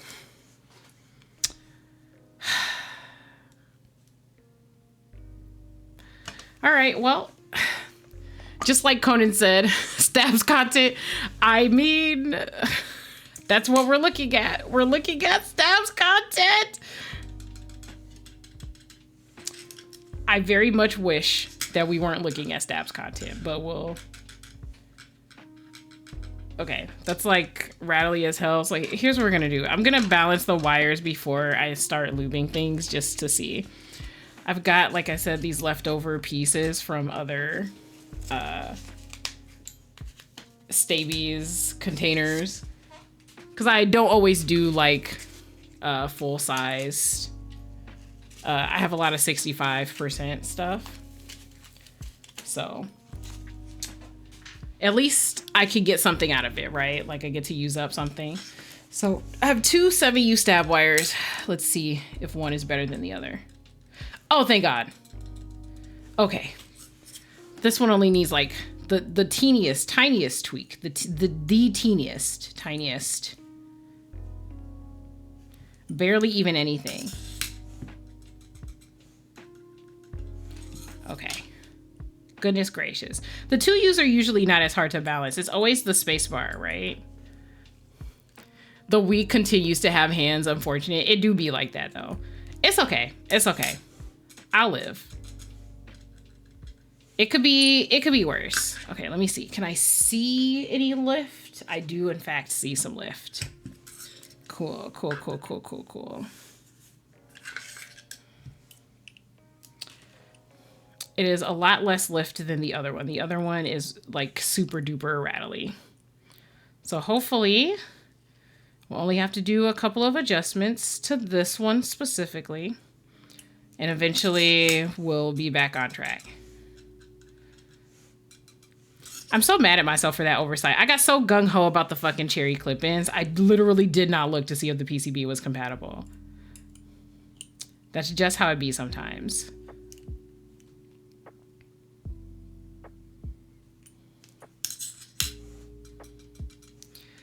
I actually need to see if they have like a PCB mount stabs for cherry. I'm pretty sure they do. I'm just used to the clip-ins being what most people use.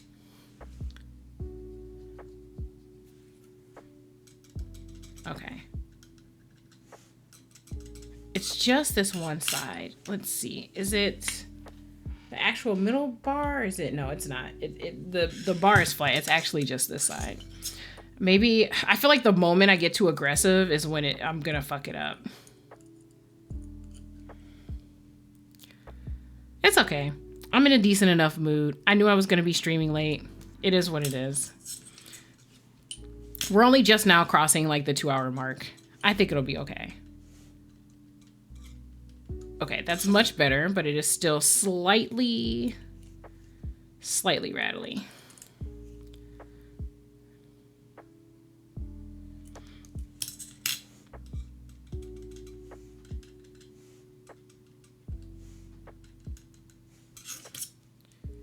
Very, very, very slight.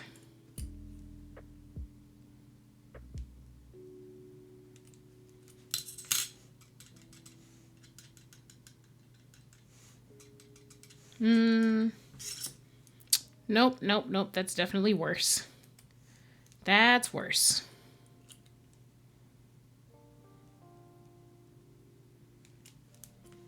Okay. Oh, that's better.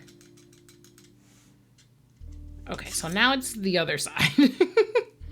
Because of course it is. Petition for the name of the board to be Choura. Short for Choura? Chouramata? Because those symbols are for long vowels, right? So Chouramata? Yeah. The Romanized form of the Bengali word To stabbing.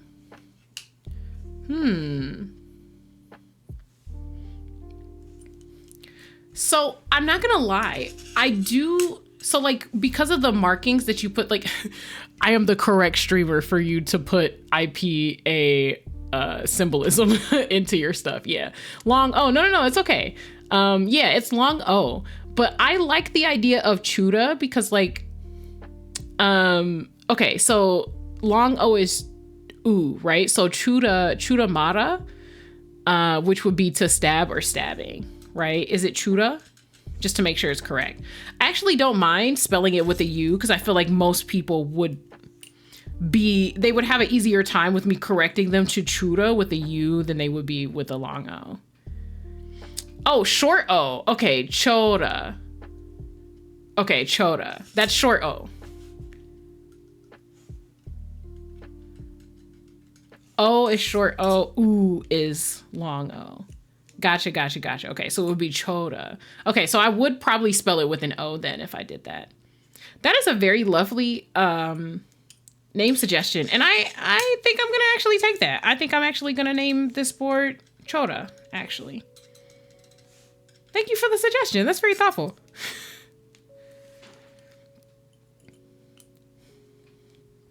And I like that it's in theme with the board, too. Okay, that barely needed anything. That side's fine now and not the other one. Also a pun because stabs are a chore. It's true though. I like that a lot. I like the double entendre as well. The built-in reference. That's actually really perfect. Thank you so much. I can feel it in my bones. That's a good name. That's a good name. I'm usually very picky about like the tone of names and like what it evokes. I actually think your suggestion is spot on perfect.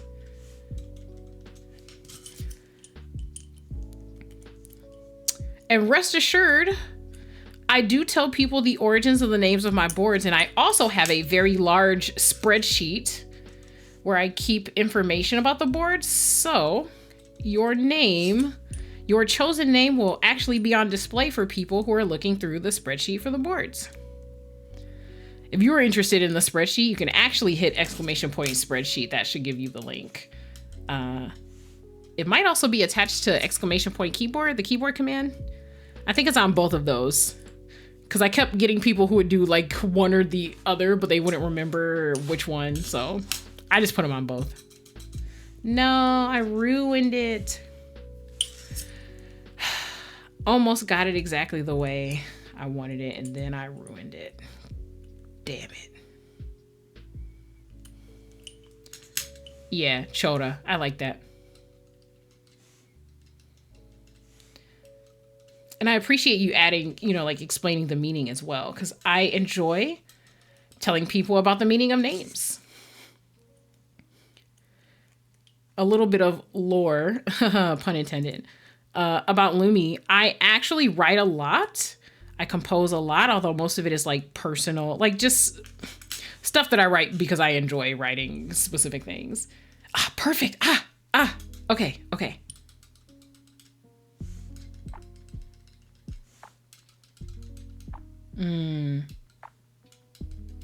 Dang it. I thought it was perfect. This has like very slight tick. God damn it. I'm so close. I can taste victory. So my point was I'm very picky about names. So that tickles my fancy. It satisfies the majesty. I've had a couple people ask me to like give my boards like gag names.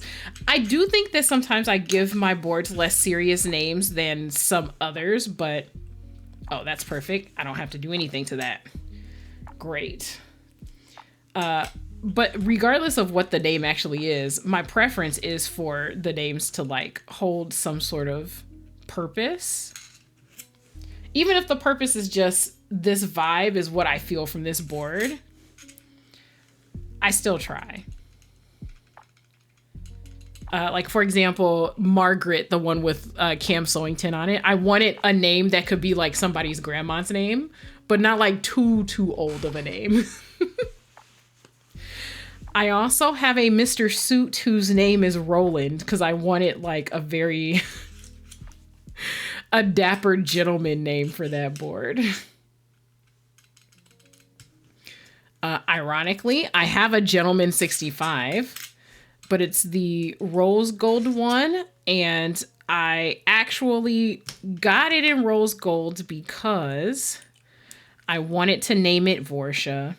I wanted the Gentleman 65 that I got to reflect rich bitch vibes, basically.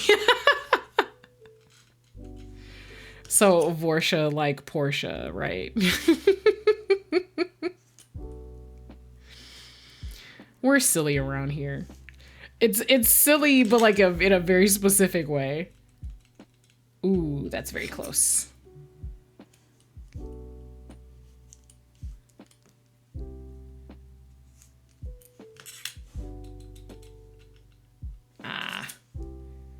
One side and then the other. We're going to be seesawing all evening.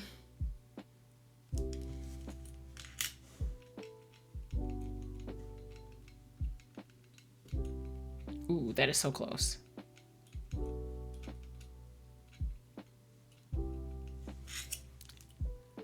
Teensy, teensy, tiny. It's so close. On both sides, actually.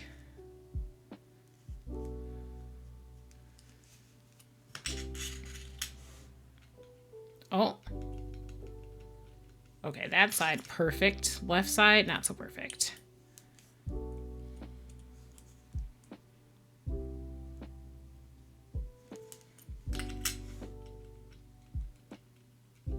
Great. We are mowing them down.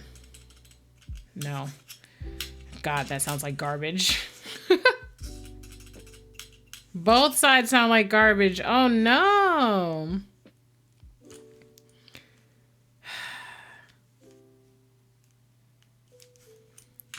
I know everybody watching this VOD is just going to be like...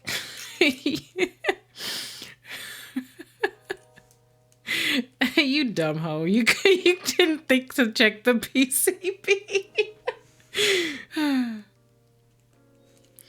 But it truly do be like that. The only difference is I'm on camera. If I were at home, I would have made... Like, if I were just, like, at home by myself doing this and not live, I would have made the exact same mistake. It's just that no one would know about it. Truly. Anonymity.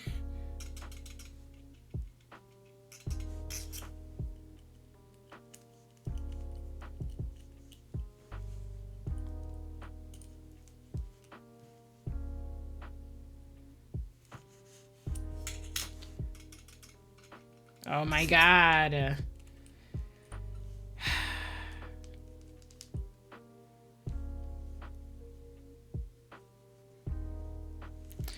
This makes me wonder. So like there are other keyboard hobbyists who have lots and lots and lots and lots of YouTube channels, right? This makes me wonder how long when like Wildcat tunes his stabs, how long does it take for him to do it versus the cuts that we see like on camera? Like he definitely shows himself kind of going back and forth a little to like demonstrate that it is actually just work to get it done. But I actually wonder, like, obviously they are filming silently and they just have the captions and the music, right? That's basically what their content is like. But it makes me wonder behind the scenes how many times they actually have to go back and forth.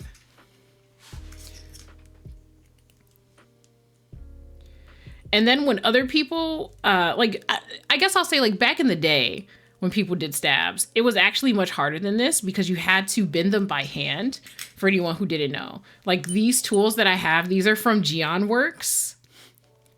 Gian was mentioned earlier in the chat for the W1AT. And he like is very innovative to the hobby and has helped by making tools that make things easier for folks and whatnot. So it's just think of back in the day, right? Having to do this with your hands, with your hands against like a surface and then like try to figure it out. Literally, as soon as these dropped, I was like, listen, I need these tools. Absolutely. There's no way in hell. I can't afford to not get these. I'll drive myself crazy trying to like bend my own stabs. Okay, right side is fine. Left side needs tuning now. And just, we've come such a long way, right? Like, from, I mean, people still do mods is what I'll say. But at this point, we've gotten to such a level in quality for price that if you're modding, it's usually because you got a dirt cheap, like dirt cheap board, like a $40 to $60 board, right? I used to use 2 syringes, but nowadays I just never bother balancing unless it's egregiously bad. My ears can hear the ticking. I can hear it underneath. So it just like, if I've done my best to tune it and there's still a tick, I'm a little more inclined to just let it ride until I take the board apart to rebuild it or something like that. But I've had so many run-ins with wires that are just like crazy that the idea of just, is this an extra? It's an extra. It's an extra. I didn't even have to balance that one. God damn it. That's fine. I'll take the quietest one. That's fine. That's fine. That's fine. I'll take the quietest one and we'll do that. So just double checking. No. I can hear it on the left side. I almost bought 2 syringes to do wire balancing. I've used pens a couple of times when I was in like a pinch.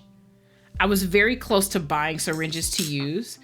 But around the time that I was going to do that, these came out. So I just got these instead. But I was so close. Because like the syringes and the pens, like you have to have very specific ones and you have to make sure they fit the thickness of the wire. And depending on what set you got, like the wire thickness is very different.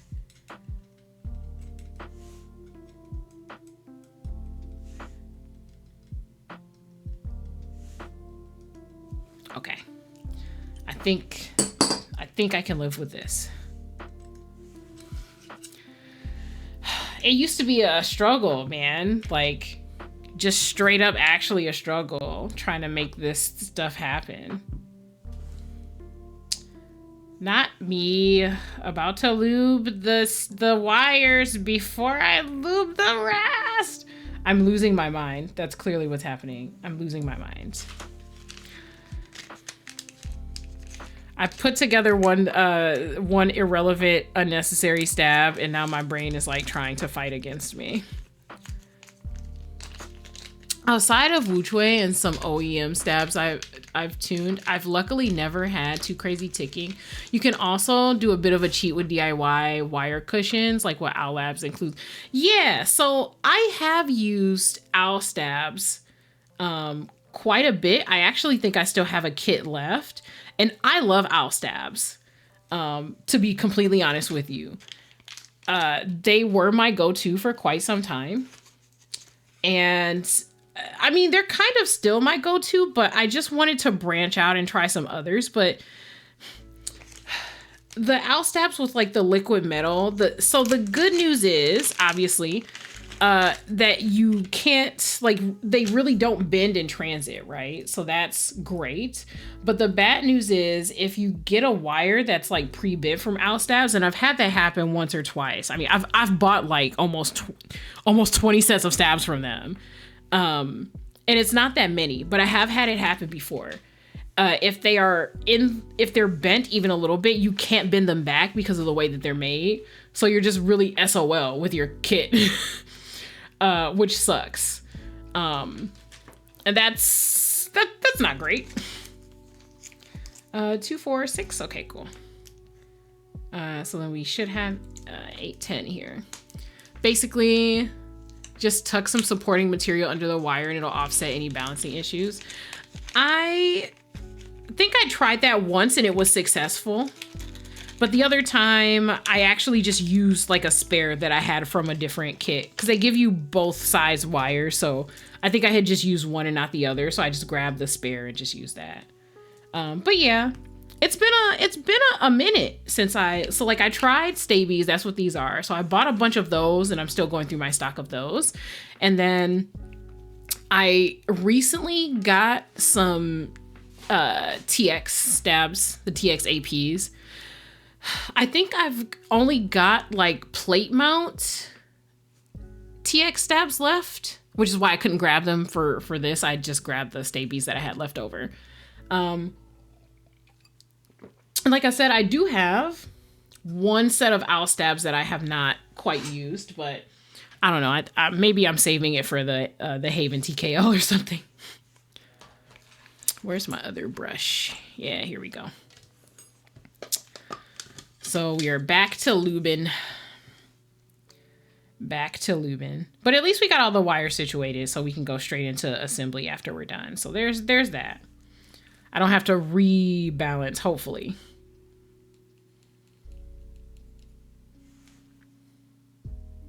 Let me move this forward. I kind of like, so because I came into the hobby fairly early, I do have an appreciation for all of the old, like sort of like modding techniques that we had to learn in the beginning. The Band-Aid mods, the tape mods, I have like appreciation for how easy people have it now. So it's important for me to not lose that skill. Like, I don't mind wire balancing. It's just that on stream, it feels hella long, right? Like every second feels excruciating. If I were by myself, I would just put a movie on, right? And just like, oh, it's fine. But when I know people are watching a build, it's like, you don't know where they're coming from. Sometimes folks, like I've had people like DM me or send me a whisper and they're just like, do stabs always take that long? And I'm just like, I mean, it depends. Like when you're watching an edited YouTube video, you don't see all the time that goes into every configuration that they put together, right? So yeah, OwlLab wires are poop, but the principle of the cushions is an easy cheat. I'll keep that in mind, especially since I'm very likely to get more. I do like the Staebies. I don't usually have to balance too much with the Staebies. And the wires that we have here all came from like different packs, so they're just kind of like leftovers. I will say I do like the Texas AP stabs. But I don't know. Something about the way that OwlLab packages their stuff with like the equipment and the like little mod parts, the shims and everything. I don't know. I just like it. I like OwlLabs. I like QWERTY Keys. I like what they got going over there. But I just wanted to make sure that I wasn't just, you know, like pigeonholing my way into just one type of stab. Because in the beginning, I had done that kind of with Durox. I was very hesitant to swap over to owl stabs when they first released them. But they sent them with the, what was it, the QK65. And I liked them a lot. So I was like, oh, fuck it. Let me get like a batch and we'll see how they go. So it's just been like that ever since. I don't think I've gotten very many packs of OwlLab stabs that have been bad. It's just that when they are, it's like you can't do shit about it. Like it's a wrap. You just have to deal with whatever's in there. I've had so many packs of OwlLab stabs that I'll just swap them. Like I tend to keep the stuff that I have left over. And I'll swap them with something that isn't bent or that doesn't tick. And that usually takes care of it, honestly.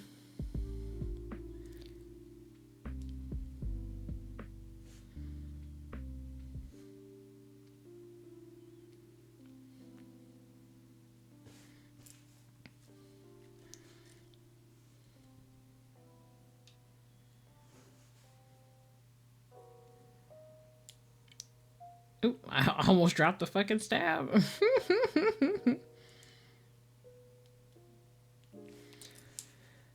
I'm looking forward to completing this board more than some of my other boards because that chocolate anno is so fucking beautiful. Oh my God.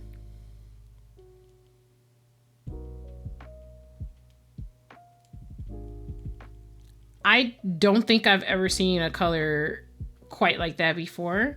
I think Hebe has something that's close. Because I know that they're one of their boards, definitely they have a board that that had a brown anno on it. And I think it's pretty close, but I don't think it's the same shade of brown.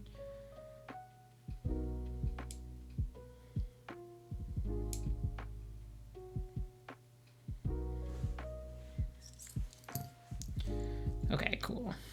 We're already doing the easy part. The wires are done. That's what I'm gonna tell myself. And we managed to finish it before 2:30, so that's pretty good timing, at least on my stream. So like the TXAP stabs, I have kind of like mixed feelings about. I do feel like I had to do a little more balancing for those than I did the Staebies. But yeah, I think I might end up just going back to OwlLab. I'm not gonna lie. OwlLab's been good to me. And I'll definitely make sure to put the easy cheat to use. Because I think when I stopped using them and I started doing other stuff was when they had just started including some of those extras in the box for the cheat, quote unquote. I just hadn't paid attention to them because I hadn't had that many issues at the time. But now I definitely want to try them just to make sure. Because if it's just that simple and I don't have to like check the, I mean, even though I can't warp the wires, I do actually check like, oh, which way is the, like which orientation is quietest. And usually that works out well for me in terms of like watching for warpage or something like that. But I'll definitely consider taking some time to just sort of experiment with like putting the little pads on the inside and just not even testing them and then seeing how that works out. Like, I'm pretty sure I have like a stab tester laying around somewhere. So that would be very useful. The main issue with TXAP is how tight the clips on the wires are. So they are tight. They are. But I don't hate that. It takes a little time to sort of like figure out. There's definitely a learning curve to it. But I haven't had too many issues with it. At least not yet. At least not yet. I did have one of the clips on the on one of my Staebies housings break once, but I think it was just faulty. I think it like was just faulty out of the box. I've never had any issues with the TX ones other than like, you know, having to fuck up my finger to get it in there. You can even just cut up a chunk of foam and wedge it underneath the wire. Oh, really? Okay. That's good to know. For the OwlLabs, I'm assuming. That is good to know. And I like getting information like that because occasionally, and by occasionally I mean like every once in a blue moon, I'll have like just actually a friend who wants to get into boards. And I was gonna say I'm missing some stuff. And so usually they'll play around with putting something together.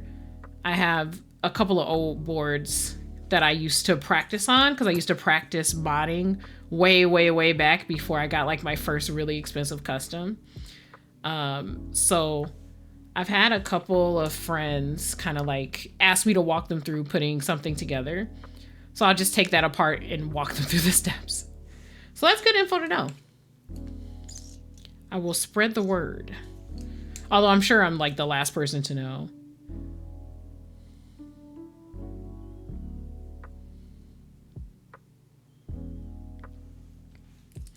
Now that I think about it, I probably need to clean out my,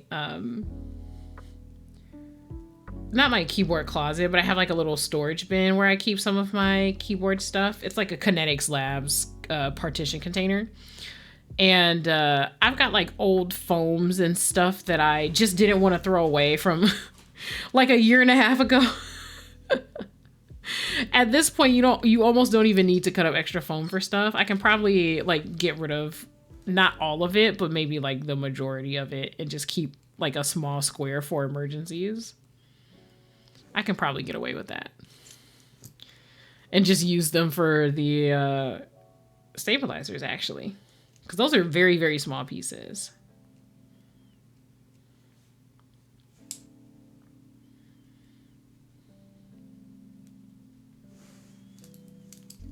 Yay, we're almost done with stabs for the second time. For what it's worth, it did take less time to do it this time than the first time.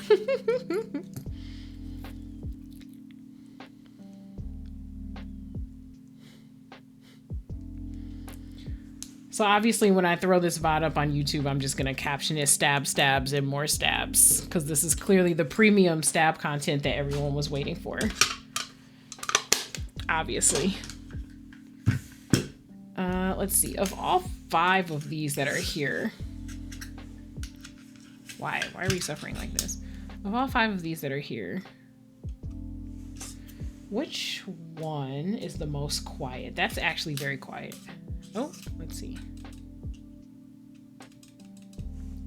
That has like a very slight tick.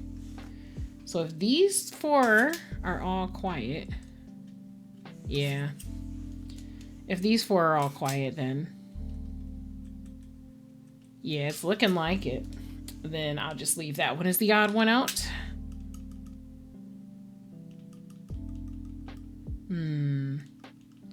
There's a tiny, tiny, tiny, tiny, tiny bit of ticking. Tiny, tiny, tiny bit. It's quieter than that one still, so maybe I can fix it. Just a little tiny, little teensy weensy adjustment. Actually, yeah, that did it. Great. I am not the worst. Okay, let's double check. All right, great, great, great, great. All of these are awesome. Finally, we can move on. Finally, we can move on again.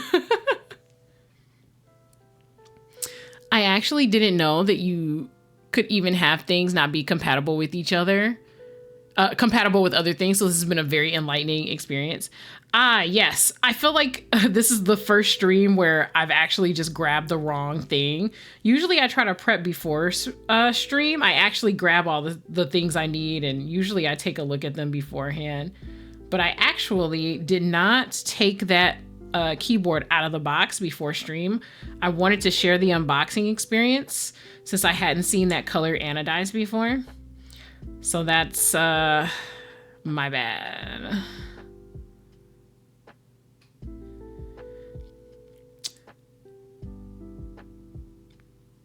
The TLDR is there are certain stabilizers that are best, or I should say they're made to mount on the circuit board itself, right? So the PCB. And then there are some that are made to clip in. Let's go. Come on. There you go. And it's just, they're 2 different cutouts, right? They're 2 different types of cutouts. If you've had like a pre-built, kind of like mass-produced board, usually those take clip-ins. And those are kind of like the boxy shape.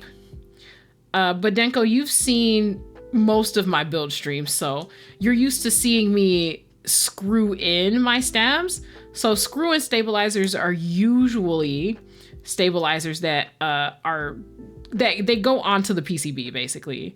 So screw-ins and clip-ins are 2 different types. They have 2 different cutout holes basically. To long story short it. So instead of those 2 holes that I fit the stabilizer housings into, it would just be like a square cutout. Oh, good Lord.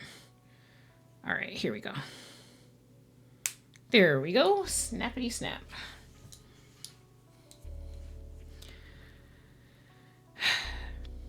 I think most of the boards you've seen me build on stream have just straight up been screw-in type.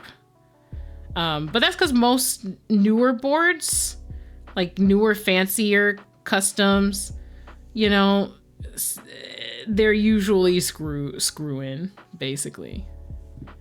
I'm trying not to like make it too complicated by going into detail about the market or the trends in the hobby and all that other shit, but the long and short of it is most customs are screw-in.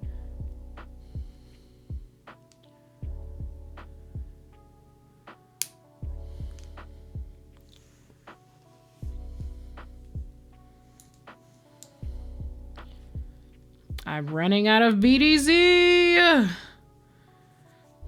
I have enough to get through this build, but I actually probably need to order another container from dang Keebs. Dang, I was really hoping to make it through like maybe 2 more builds before, but that's okay. This has carried me pretty far. It's thick with extra C's. I'm sorry, I'm corny as hell. That's just who I am. You can go into detail if you want. Keyboard stuff is fascinating. Oh, that's so sweet. I mean, so it's not like, you know, anything exciting or whatever.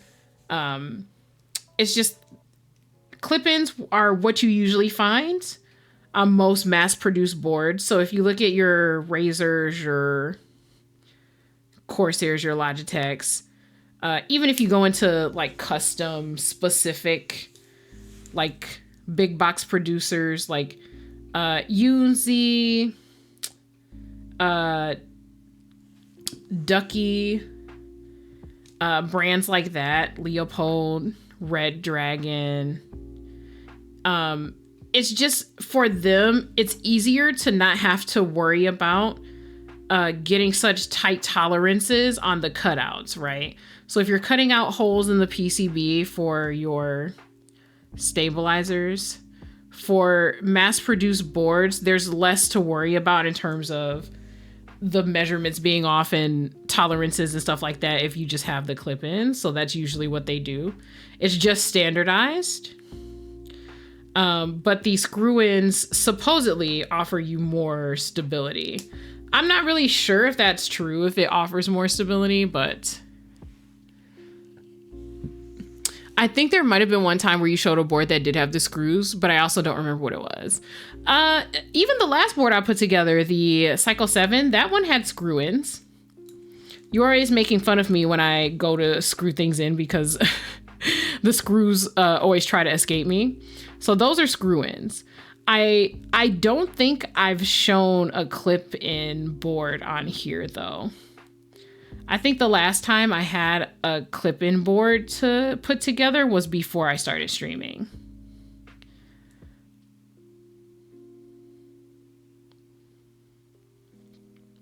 But yeah, just the tolerances for the clip-ins are just, I think, easier to manufacture. There's just less issues with it. And it's already standardized, so it's kind of like a if it ain't broke, don't fix it kind of dealio. Maybe I'm remembering we showing off that one band board and I'm simply stupid. Now I'm wondering if by band board you mean like a O-ring one or something that was themed after like literally a band. Could be either one. Those Dreamscape keycaps are actually inspired by BTS, so okay, let's see. All right. I'm getting BDZ all over my hands. Okay. Please actually snap. Okay, I was gonna say, please actually snap in and don't break. I do have like one extra housing, but my preference would be not to have to use it. Oh, yeah. Oh, right. Okay. I feel like I remember you talking about clip-in, but I don't know if you were just talking about the difference. I was definitely talking about the difference. I've brought it up, but it was like a really old stream. It was a while ago. Almost everything I've built has been screw-in, so there hasn't been a reason to bring it up, really. If you ask people in the hobby, screw-in feels more premium. I'm not really sure if that's true. I think whether or not something feels premium only comes into play after you've built the whole board. Like, it's the experience of the board itself. Like, there's one or two things, like features you can talk about being premium or not. But I feel like the stuff that's in the board is not everything that you can tell is happening once the whole thing is put together. It depends. People have talked shit about certain things not seeming premium in the past, and then when they put the board, they assemble a board together, the sound profile is particularly good, or it has a really good space bar, even if it doesn't quote unquote feel premium. So I don't quite subscribe to that, but I do understand the idea of having the stabilizer screwed down potentially being more stable. Don't know if it actually is more times than not in practice, because clip-ins are pretty popular. But I understand the idea of it, right? You got it literally screwed down to the circuit board. So, like, obviously, there would be a little less movement than if it was free to sort of kind of move around. That's the idea.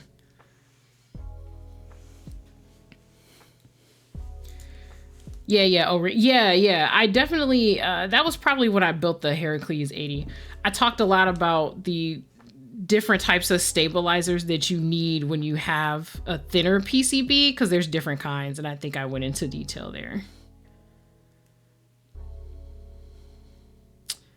At this point, I've just realized that, like, I sound like an alien to most average people when I talk about keyboards. They're just like, just tell me what to buy. And I'm like, but it depends. It depends on so many different factors. What do you want?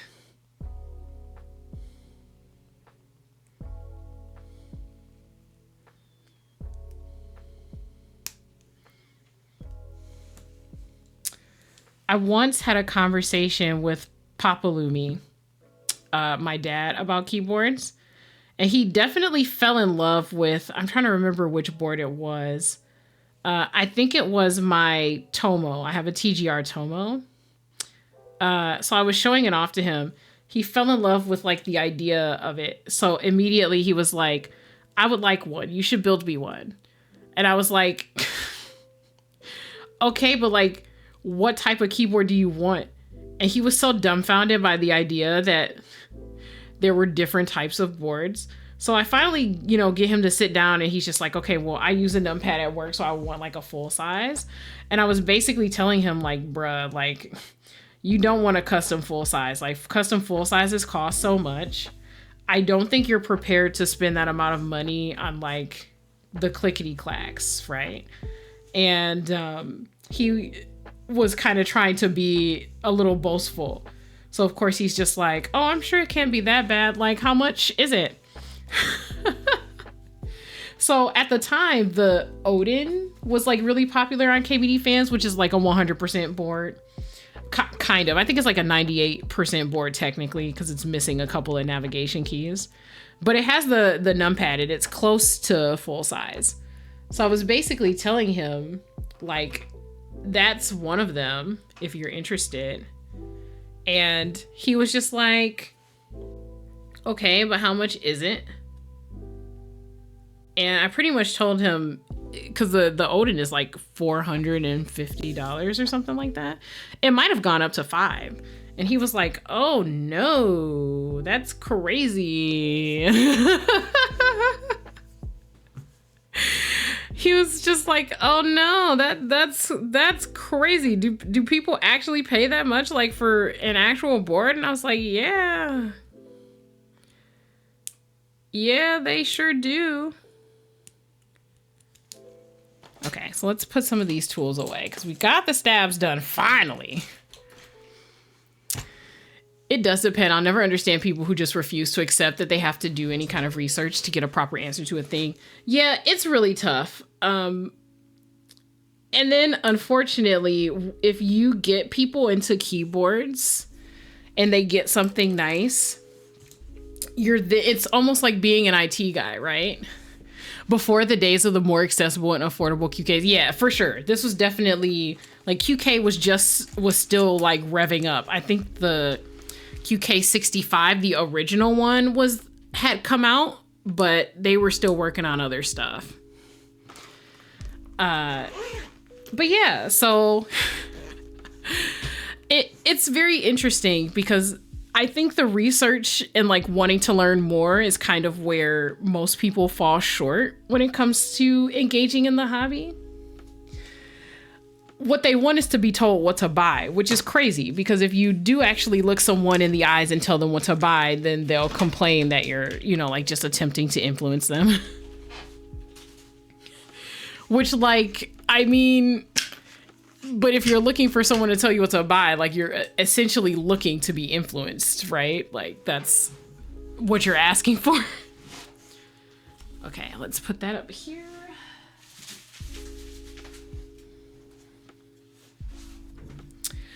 I don't think this board came with foam. Not to say that it has to.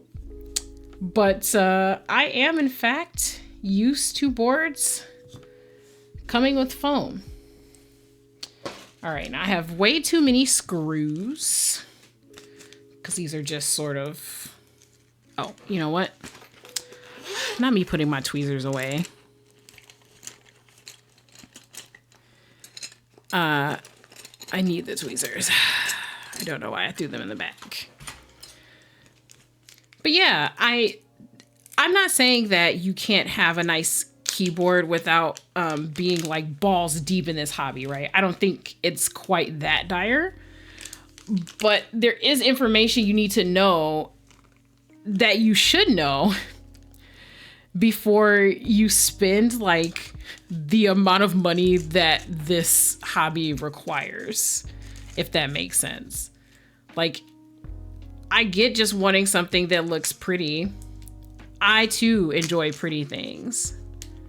But at a certain point, it becomes clear that if you spend all that money and then you're disappointed and it's your own fault, right? Like, that's the scenario we want to avoid.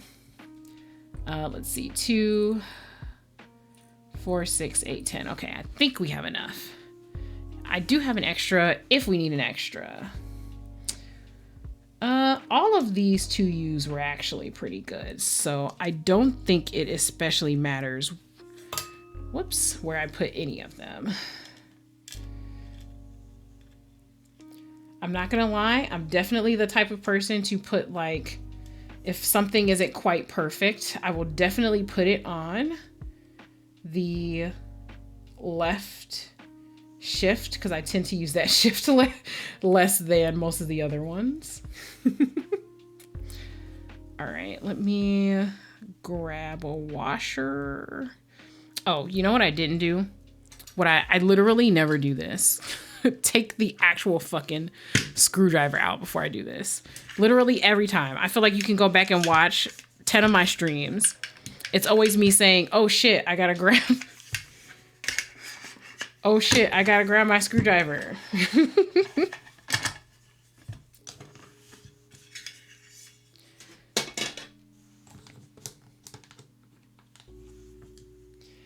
So yeah, saying all that to say, are these hex? These are hex. Yeah, I thought so. So yeah, I kind of, like walk him through some of why these things are expensive. Not to say that it's justified per se, but at least so that he can have like an idea of the cost that people incur in this hobby and why. And he kind of backed off and was just sort of like, oh, maybe like if I have a bonus from work one day or something. And I was like, hey, listen, I know that this thing is pretty, but you don't have to be about that life. You don't have to be down the rabbit hole the same way that I am. I tell people all the time, I own way too many keyboards. Technically, you only need one keyboard. If you don't want to have to deal with commute, you only need 2 keyboards, one for work, one for home. And if you already have one that works and does everything you want it and need it to, then like you're set. One of the best reasons to split backspace is to need one less stab.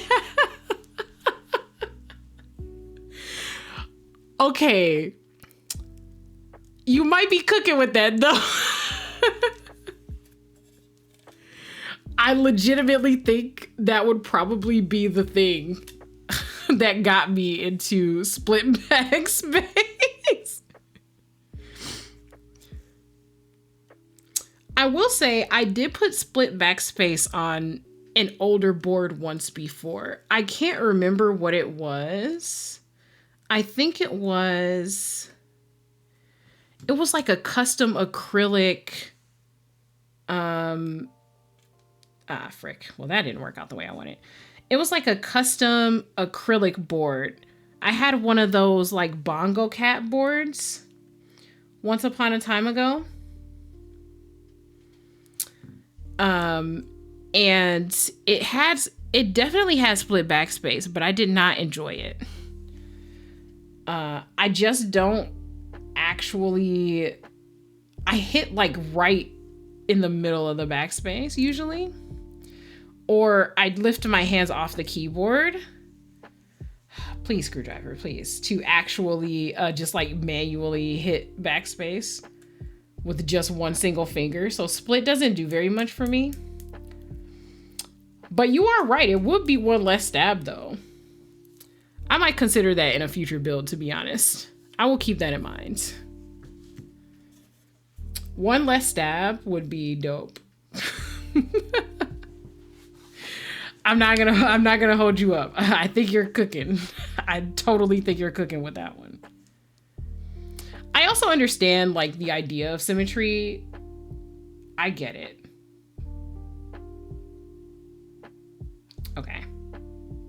Okay, the other one goes in the other direction. Cool.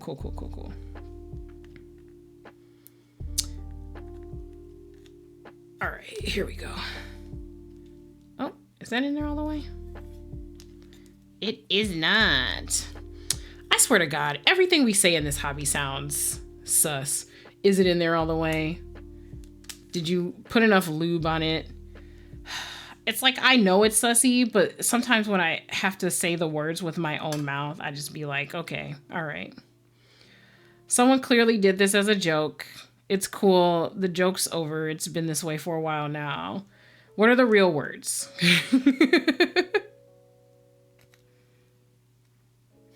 What are the real words? Okay. I actually think for once, and I'm definitely saying this too soon,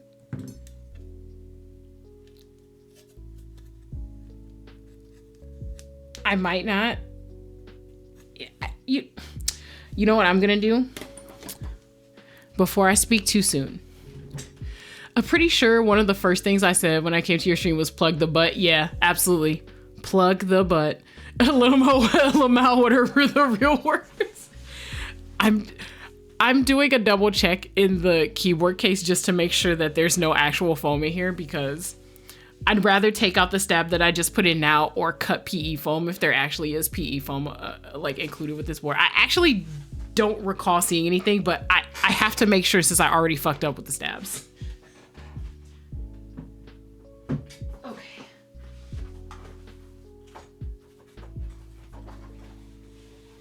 Okay, no. I am actually not crazy. This board came with a plate and a PCB. That is it. That is all. I just had to make sure, because it would 100% be my luck, me specifically, to show up, put all the stabs in, and then look in the fucking case and see that there's PE foam. Normally, I'll just cut it. I'm not gonna hold you up. Normally, if that happens, when that happens, because it has happened, I will actually just cut the PE foam and slide it right in. Absolutely will do that. Come off the...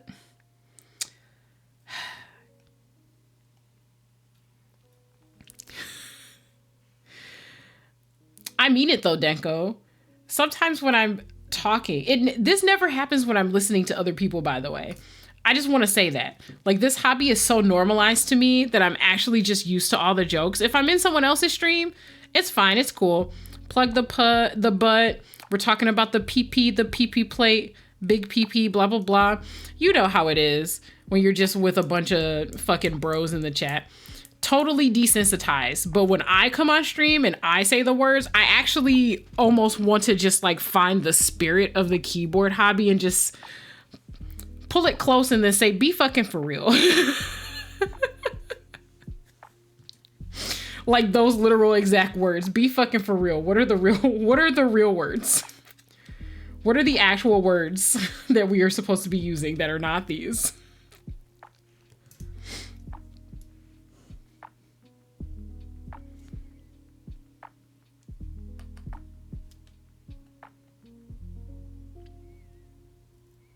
I am shocked that I'm not struggling with each and every screw. The stabs, preparing the stabs were a chore, but getting them in there has actually been going smoother than usual.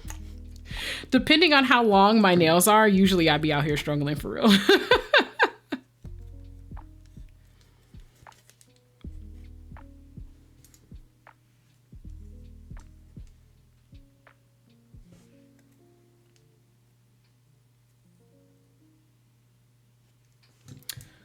Choura is coming along pretty well. Oh no, I definitely understand. You've definitely said a lot of things where I have actually just died laughing, but like sometimes these are the real words. You are lubing the switches, you're screwing the BP, you're plugging the butt. Not screwing the PP.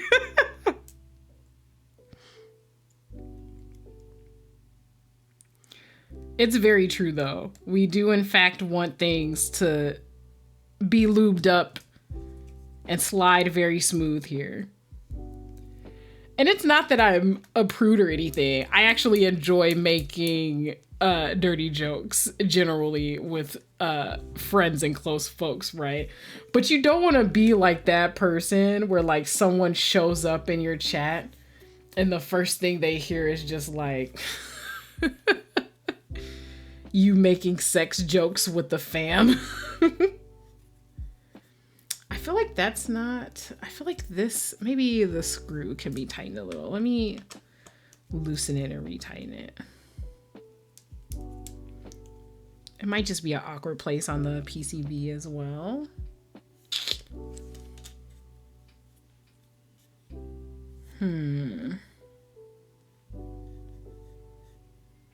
It feels pretty solid. I just can see the gap a little more with this one than the other ones. I'm concerned. Let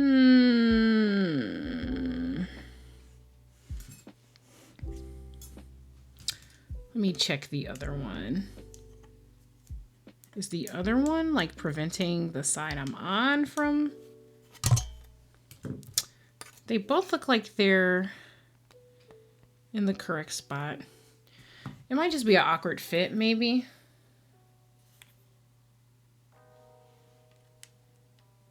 No,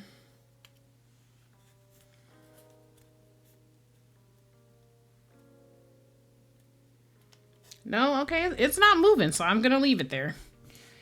It is not moving. Cool. And then we've got one more right there. Now, of course, watch me have done all this work, right? And then, God damn, this is such a long board. It keeps knocking against my wine glass. Watch me put this board together and do the sound test. And I'm gonna hear like the slightest amount of ticking. And then after stream, I'm gonna go crazy tearing the fucking board apart to like try to fix it. If that happens, I'll try to resist the urge. I actually have a list of boards that I need to do like a checkup on or a tune-up on for stabs. I should probably just make that its own stream. Okay, look screw. All the other screws have been doing well, so I'm gonna need you to follow suit. Okay. All right, okay. Now the thread. Yep, all right, it fell right out.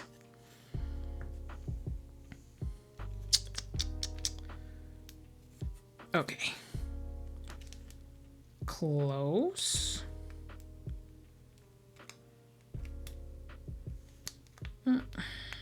All right, there we go. Take 2.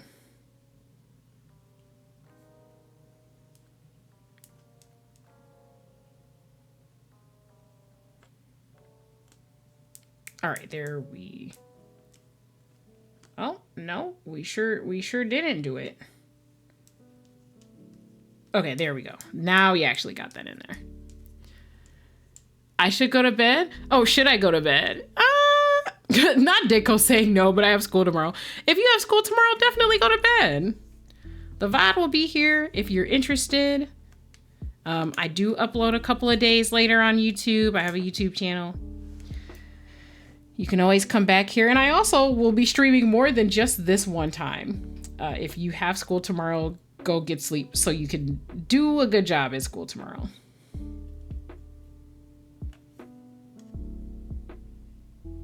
I have no clue what program you're in or whatever, but a good night's sleep does actually help. Coincidentally, I also have school tomorrow, but teaching at a school instead. So I will actually just be up for a while. But I planned on doing this late night stream, so it's a bit different than just staying up. Denko, don't be a bad influence. Thank you. This is a joke. Go to bed.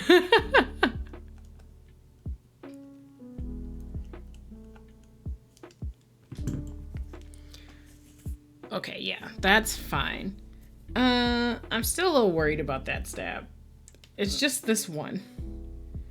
But it does look like it's flush.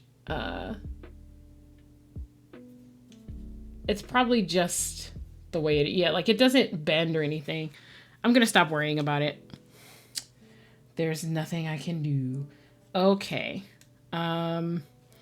These are labeled. Does it actually tell me? Okay, yes, this innermost one is the 7U. I love a good labeled PCB. We love it. We love that shit. I've got to have at least 2 other washers. I can only see one on the paper towel with the contrast, so I might have to grab another one. I think I have an extra package. So let's see if we can get it.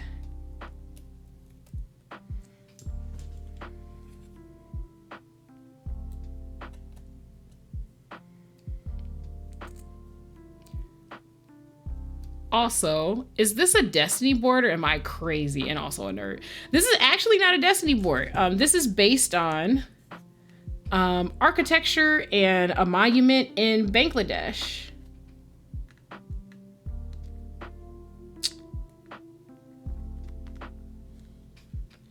But I agree, the imagery, especially this here, does look very Destiny. Lunch break was always more of a nap break for me at school. Y'all went to lunch instead of hanging out outside being cringe with the animators. I did not. I was definitely an anime nerd, and we definitely spent our lunches being cringy anime nerds together. Okay, yeah, I don't have the extra washer. Let me steal it from this bag here. This actually worked out really well. I had like 3 separate boxes of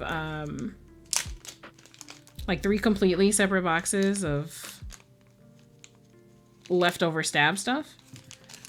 So this cleared out literally all of them.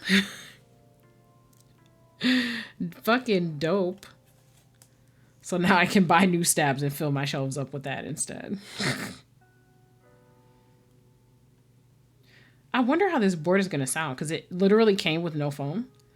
And while I've had some boards that don't have any foam in it at all, and I don't think it's bad to not have foam in a board. I'm not like a foam head or anything.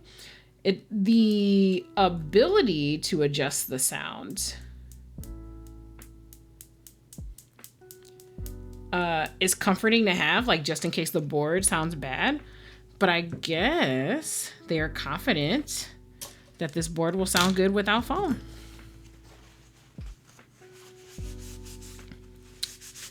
BDZ all over my hands because of course.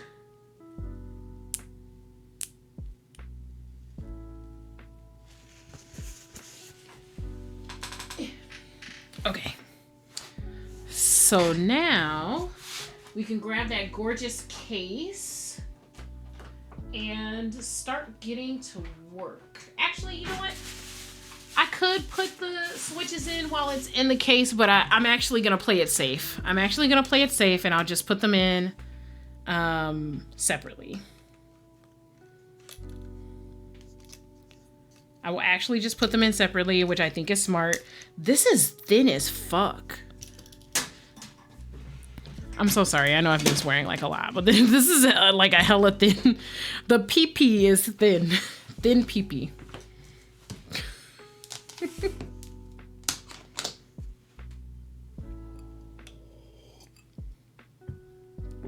I definitely need the fork for this. The switches we're using, there's a mix of them in here because I did not separate these, but we're using the Oolongs. I should have enough Oolongs, question mark. I should have enough Oolongs. I bought these a while ago. Don't quote me on the time.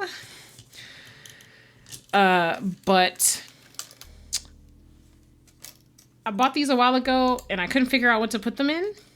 So I decided to put them in here. Good Lord. This PCB is long. This is a long PCB. Jesus Christ.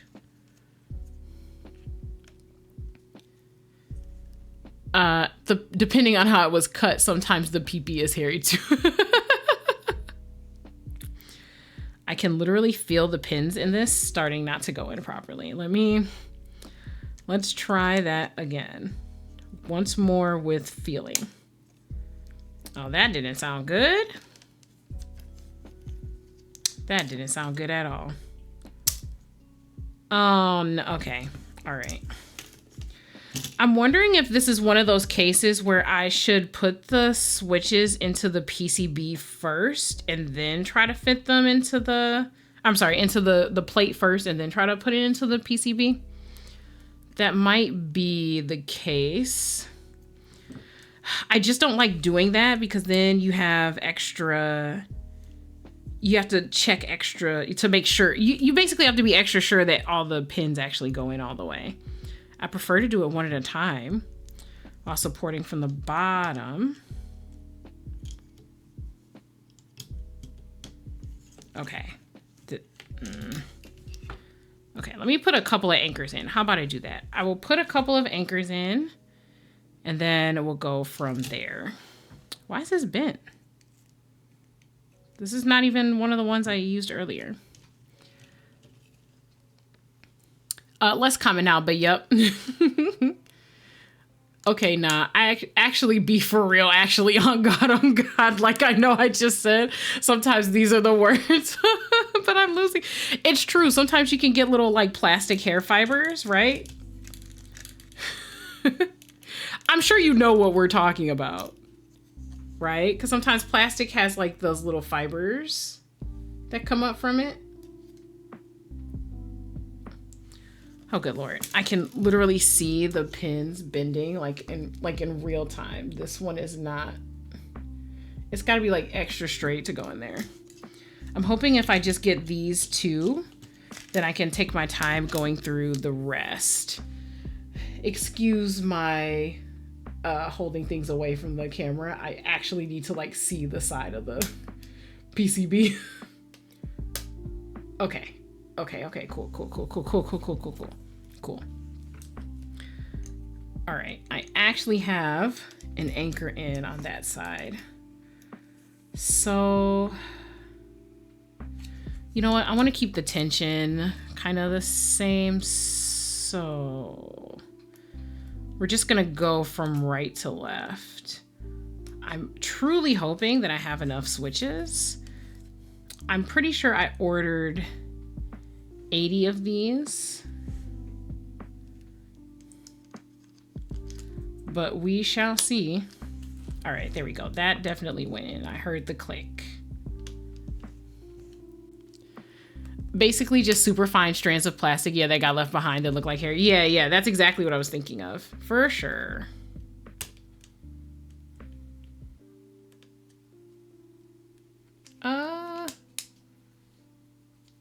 Is this switch even closed? I don't think this switch is closed. What is going on here? I actually have to pull this one out because I don't think it's closed. It definitely went in, so those tolerances are, but I can see the edge of the, switch. I can tell it's not all the way closed. Switch, please come out. Okay, there we go.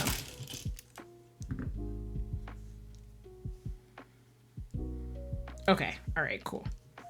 Cool. It's closed now. All right. And this has a little floppy bit, so I actually...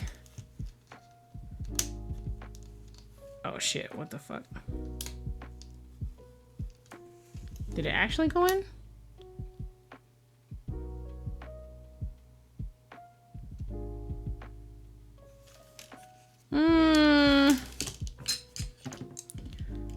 I can see one pin, I can't see the other. Did it get bent? It did. It got bent. Hella hard. Good Lord, why?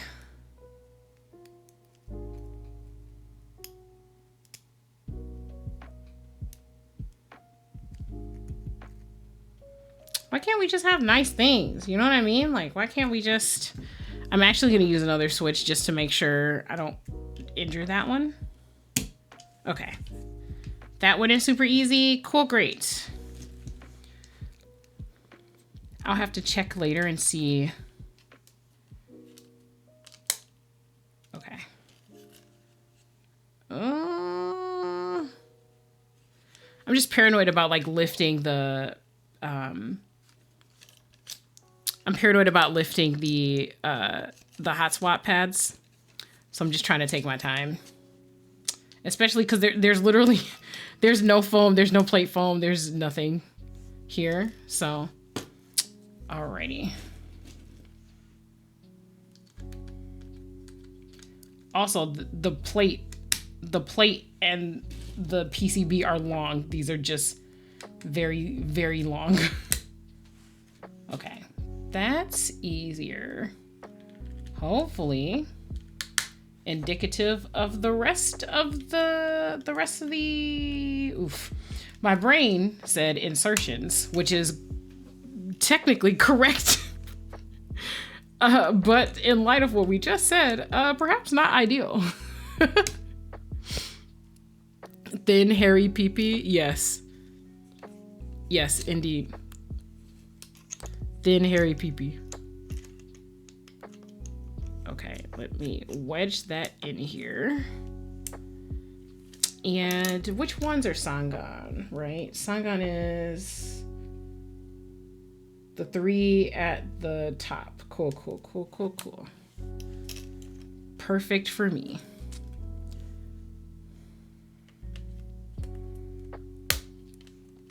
Yeah, when I heard people talking about polypropylene for the first time, and I realized that it was literally just PP, I was just like, yeah, you know,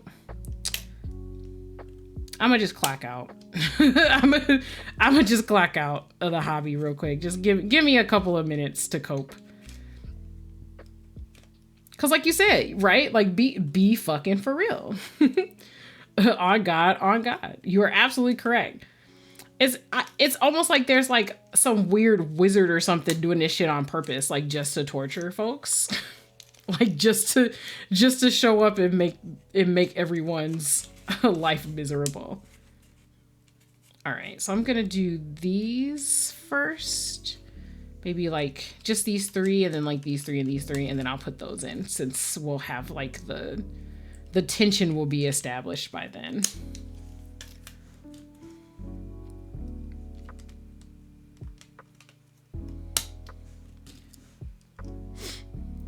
Fingers crossed that I actually have 80 of these. Because I think if I have 80, it should actually fit everything that's in here. I'm so sure that I ordered 80 of these. It was a long time ago. But I did check like my old receipt from ZenClack when I ordered these.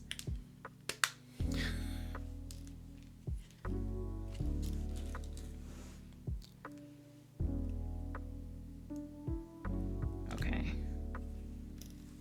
So now we're gonna pull that up. Choo. I genuinely don't know if it would be funnier if someone was doing this on purpose, or if the people who just decide the words actually just have no idea this sounds sus as hell.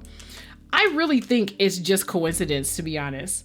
Like, people are just saying the things that make sense. Like polypropylene, it makes sense to abbreviate that as PP. It totally does. Like, it's a polymer, it's a plastic. Polypropylene, it's got the alliteration, right? It makes sense. I just think it's unfortunate. I think it's just unfortunate.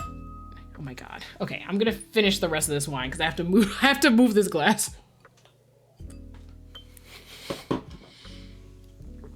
I definitely would have knocked it over at some point. It was inevitable. Inevitable. It was gonna happen.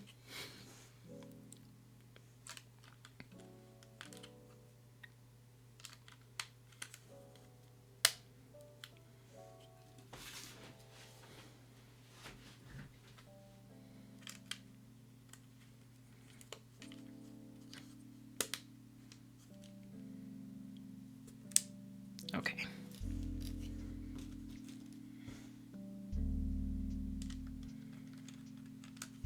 I'm trying to eyeball the amount as I go along so that if it seems like I don't have enough early. Oh no. I can definitely tell one of those pins bent. So I can tell early if it doesn't. Frick. If I don't have enough, I can start taking them out without having to put all of them in. My fingers crossed that we need like literally 80.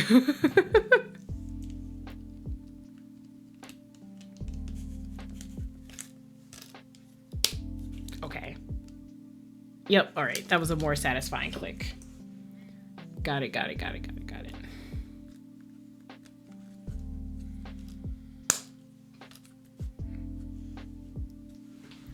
We hit the 3-hour mark, which is usually my average for this. I actually think the shortest build that I have done was one of the, I think it was one of the Neo 70s actually. One of them. The other one took a while because just chatting and back and forth and stuff like that. But for sure,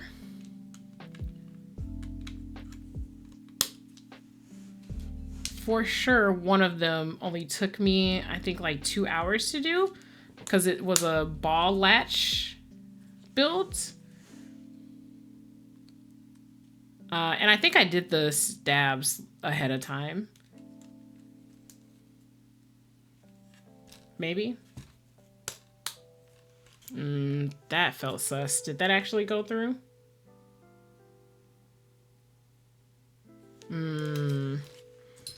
I can't tell. Let me take this out and see.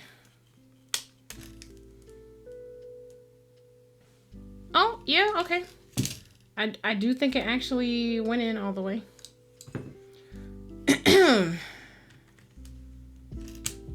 Yep, okay. Cool.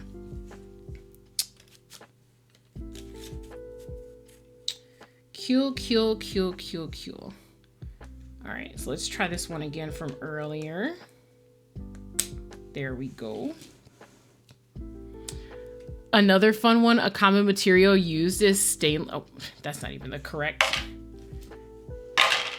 These purple ones, by the way, are just leftover Glarsis switches. I bought so many of them because they only sold them in packages of 36. So, more technically, steel used stainless followed by a number to designate grade composition. So sus 304, not a sussy hoe, bro. Not a sussy hoe, because 304, oh my gosh. I know I'm just like totally doing the throwback to the 2010s. My age is very apparent right now, but like stainless steel having the potential marking of that literally being sussy hoe is crazy to me. I realize that nobody outside of our hobby would appreciate this at all, but like that's doing numbers for me. They are definitely doing it on purpose. Ain't no way. The thing that's crazy is like these are all materials that have already been like produced for things. We are totally like just here reusing stuff that's already been used, so it literally can't be on purpose.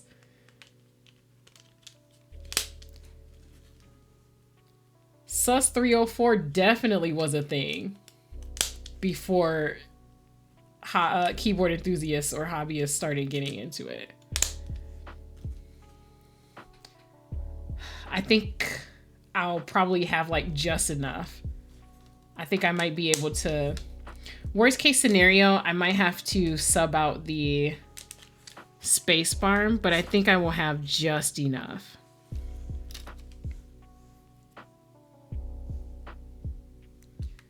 Fingers crossed.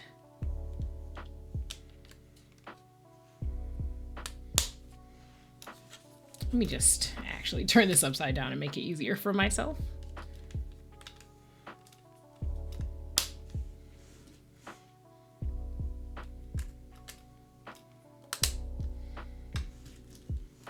I genuinely want to believe I'm gonna have enough. I have faith. Otherwise, I don't actually know what I'm gonna put these in. Coincidentally, this is definitely gonna be a coffee themed board, or I guess like I put this in my today command. It's gonna be a caffeine themed board because this is definitely going to be a coffee themed keycap set on top of tea related keycaps. For sure. Is it still the tops for Sangan, or is it bottom? Oh, it's bottom for Sangan over here. Cool. That pen is just a teensy bit bent.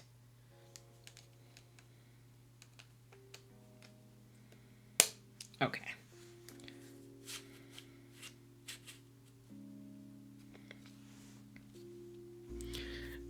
Yes, my reflection is coffee. How'd you know?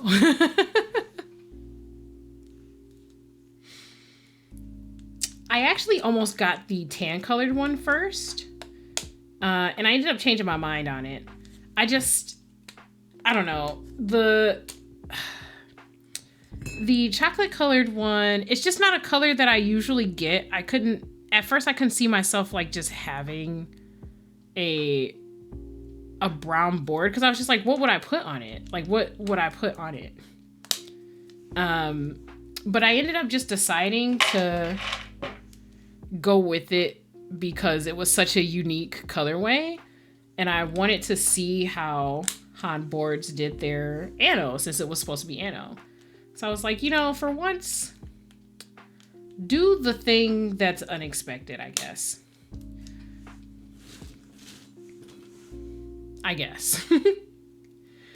But I love how the anno came out though. So like, I'm about it. I unequivocally am about it. Unequivocally. I fucks with it. I think that color is beautiful. I'm not even sure. It almost makes me want to take a second look at the Hebe. Although I think that board, the one that Hebe came out with, is a 60%. Which is part of the reason why I didn't get that one, because like, can't do it. Hi Karisu, congratulations on 3rd. Very similar to the brown of this board. Bronze is actually one of my favorite colors. This hobby actually has gotten me into respecting and loving different metal colors, which is why I'm always commenting on it whenever people redeem those. What was that about a thin, hairy peepee? We were just talking about how thin, hairy peepees sometimes appear in this hobby. 'Tis true, 'tis true. PP is the, like, just being real for a second. PP is the abbreviation for polypropylene. And we were talking about how sometimes when different plastics get cut, you get like those thin, like hairy protrusions, leftovers, wispies, what have you. So, thin hairy peepee. Okay, let's move this way for that bottom row. Brown anno is pretty uncommon. Love to see it more now. Yeah, I agree. I feel like me kind of shying away from it was definitely like limitation of my creativity. I was like, what am I going to do with a brown board? Turns out, actually not that difficult to figure it out. I just had to be brave. It may be a little less fussy than usual. Okay. Okay. Maybe I'll have enough. I think I'm gonna be cutting it close. I'm definitely gonna be cutting it close. Okay. Steps cap to regular caps. Probably step cap. Probably. That's not even the correct switch.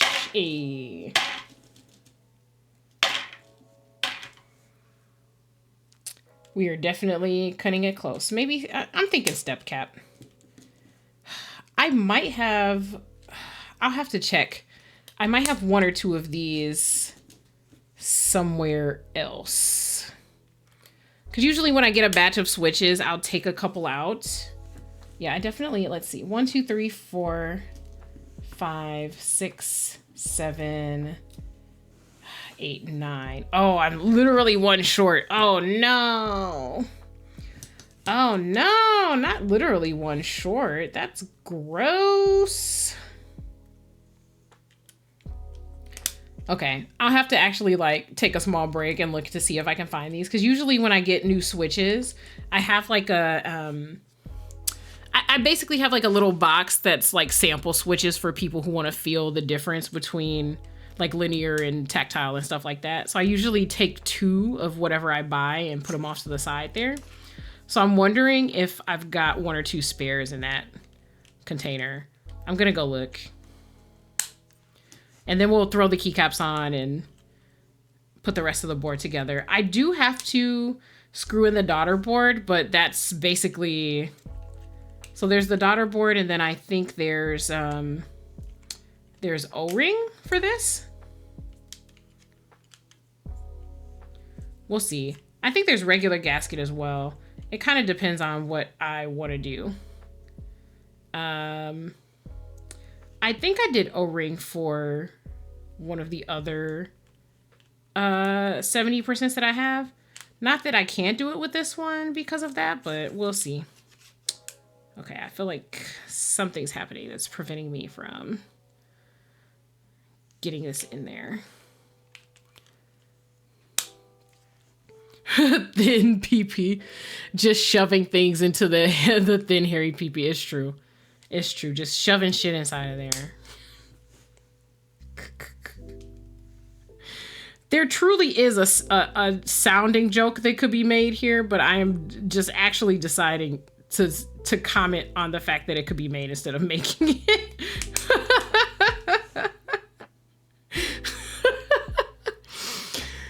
This hobby sets me up for amazing jokes. I can't say because I don't want to get Louis banned. Listen, I'm also a person trying not to say some jokes because I don't want to get Louis banned. We are the same. Totally get it. Okay. Literally, we are one short. I'm gonna see if I can find... Oh, technically two short because of the space bar. But we'll see. Let me see. We're gonna take another break because it has been an hour and I actually need to remind myself to take breaks and not just stream forever. We're gonna take a short break. I'm gonna see if I can find two of these switches and then we'll put the rest of the board together.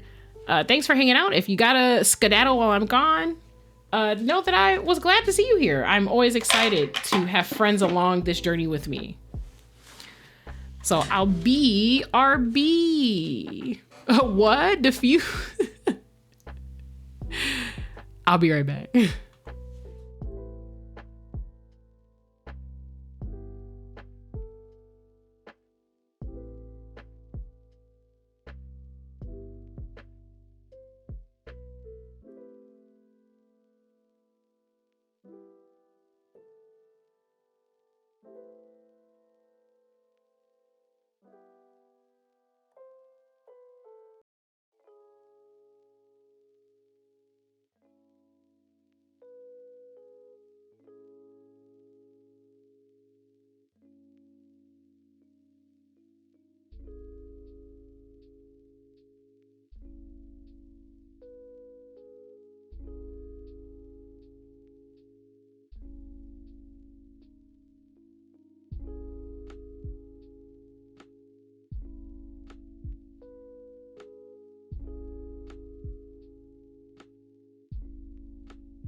Lo and behold, I found exactly two switches. Exactly two.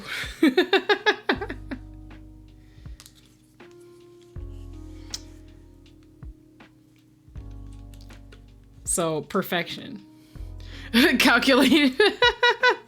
Thank you for the welcome back. I try to stay organized, and I know what I tend to do. I took 2 out as soon as I got them, and I figured I'm probably gonna put these in a smaller board, so we won't miss 2 from the batch. Here we go, a completed PCB. Cool, cool, cool. So now let's bring the new handsome gal back out. Oof. Okay.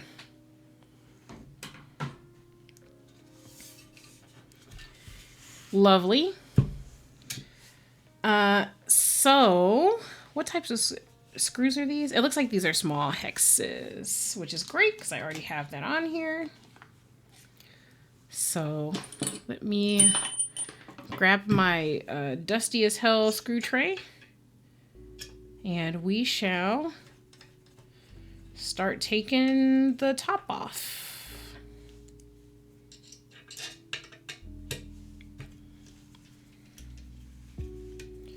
I'm honestly very pleasantly surprised to find that I actually had the exact 2 that I need. Now, if I'm lucky, all of these switches will be functional and none of them will be duds. I think I did attempt to put the Oolongs into another board once, but the sound wasn't what I wanted it to be, so I just took them back out. Like, I don't even think they sat in there for a long time or anything. So hopefully those are fine. I do have other linear switches I can use if I have to. Oh, okay. The long boys are for the top. The short boys are for the bottom. Got it. I was just shocked to see such a long screw. I don't think there's anything I can say that won't sound like I'm coming back from a kink party, to be honest. Like, as a person who's been to one, I'm not just exaggerating as a joke. How sus this hobby is ridiculous. It just is. It's just ridiculous. Yeah, all the weight is here at the bottom of this board. Oh my God. This is crazy. This is so heavy. This is so fucking heavy. It's not as heavy as like the Heracles 80. I'm not saying that, but it's definitely, it's heavy, it's hefty. That top is just a decoration. This is the weight. The whole bottom is the weight. Oh my God. I know that copper is like very dense, and that's what this is. But sheesh.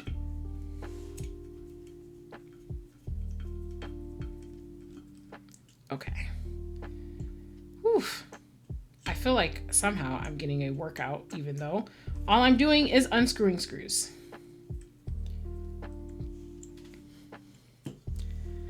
I was just about to ask. Okay, so the daughter board came here. And what I'm gonna do is put the daughter board in here. I'll plug her up, and then I'm gonna test. Oh, that's so cute. It says reflection XT FRL TKL. That's so cool.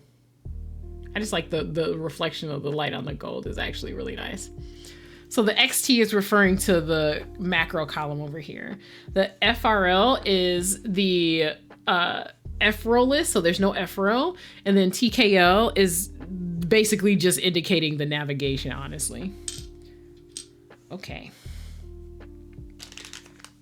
Actually, before I do that, what we're gonna do is,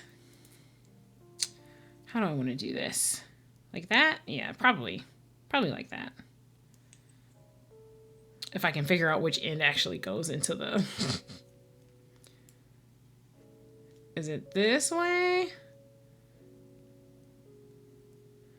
Or is it the other way? Nope, it's the other way. Cool, perfect. All right. So we're gonna start there and then start screwing it down. Jesus Christ. Screwing her down.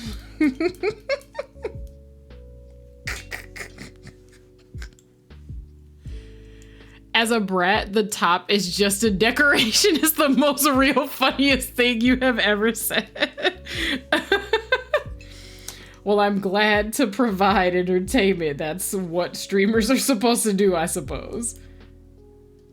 Okay. Oh God. Did I actually tighten? I did. Okay, I didn't. I was just like, oh my God, I actually can't move the daughter board around at all. All right, there we go.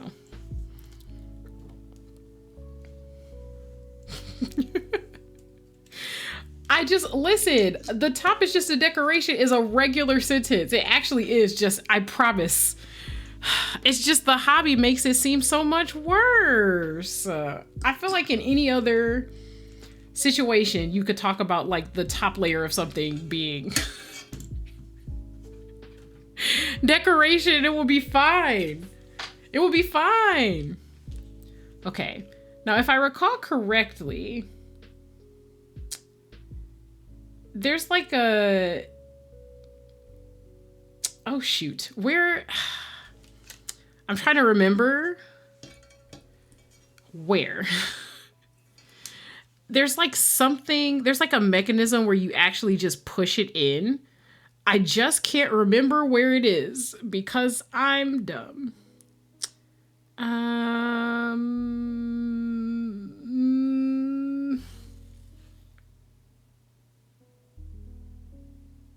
Oh, it just blended in with all. It blended in with all the other things on the. I was just like, why can't I find it? I'm not that dumb. It's true. It's true. I'm not quite that dumb. It is actually a very similar color, and that's why I couldn't find it. Now, I believe originally there was supposed to be like a mechanism where you just sort of like slot it in, but now it just has a normal JST cable plug-in. Okay, if we could just straighten this up and get in there. There we go. I have not put the mounting on yet, because I'm actually just going to plug it in and test it. Let's see. Let's see.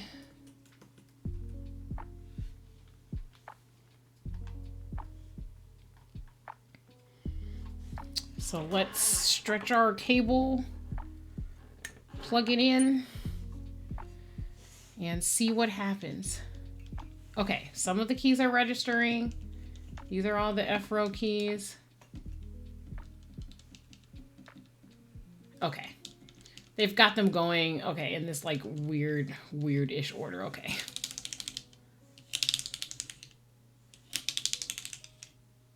P? The P key is not registering. Cool. Enter? Okay, enter's fine. Windows, Alt, Windows again, and then Control. Then we have our navigation. Oh, do I have the Alt on?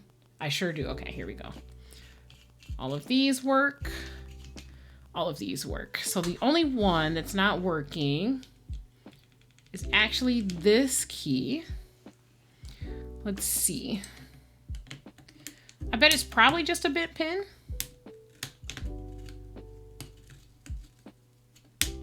Okay. Yeah, it's bent. It's bent as hell.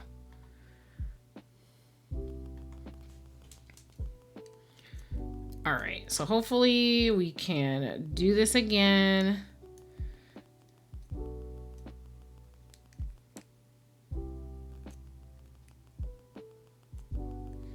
I just want to make sure that you know, like if anyone ever comes across bent pins, you can definitely bend them back, but you just have to be a little delicate about it.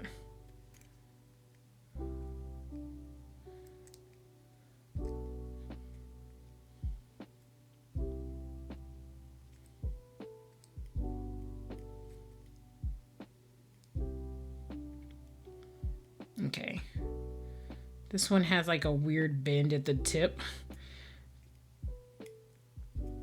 which of course sounds worse saying it right now, but all right, here we go. I'm deathly afraid of ever putting any switches in without supporting the switch from the bottom. All right, there we go.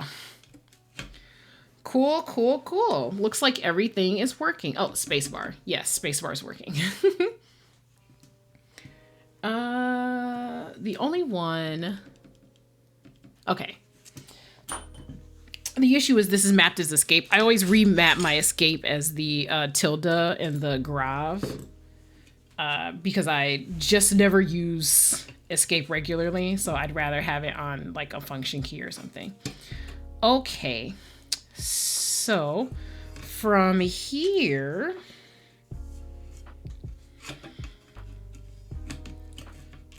Okay, so that's how it's supposed to be situated. I actually... the cord is definitely not sitting in this channel, let me tell you what. I have no clue. Like, I do think that it would... I do think that the actual JST cable part is going into the correct place. But what I can tell you is that cable is not sitting there the way it's supposed to. So I don't know. All right, let me go grab the mounting stuff.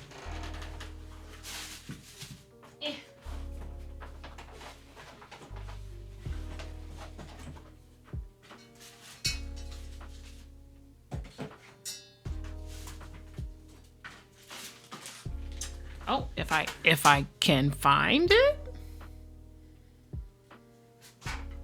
I surely had mounting things in this package. I don't know where they are. Did I leave it in the box? I definitely haven't tossed anything. Where?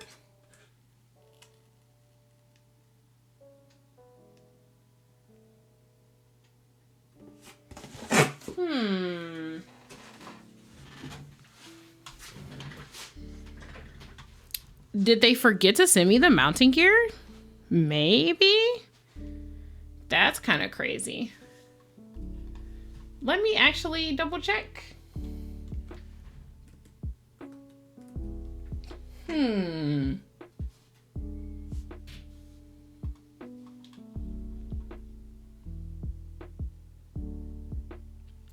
But why though? I'm gonna double check everything I got in the box because it might just be me being crazy. Okay, so I got the PCB container. I was pretty sure that I took something out of the package that might have had to do with mounting.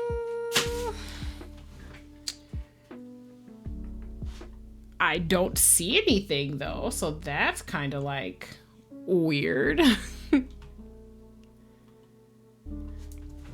I just want to point out, I actually took everything out, or at least lifted it out of the package for a second on stream. So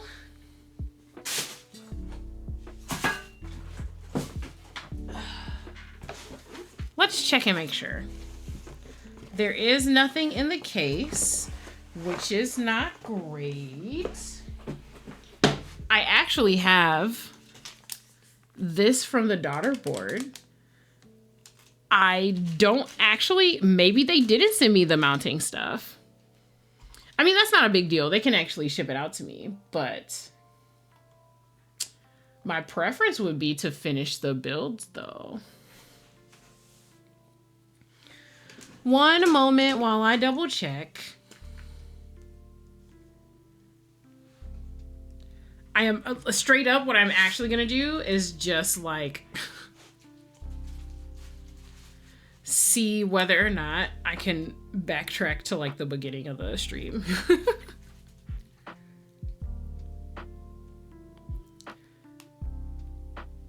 Because that would actually be helpful.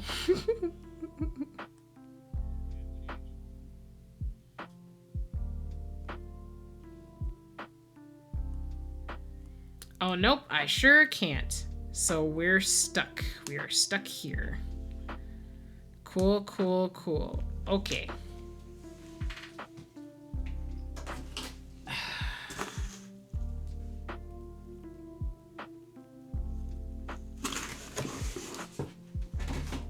I actually have not tossed anything that had to do with the package. So what I'm gonna do is take a look at Disco and see if they made any notes about like shipping things out separately, because sometimes that happens. If it is, then I actually will just have to wait for them to ship it to me. But that, the important thing was checking to make sure that the PCB works, and it actually does. So there is that. Let's see.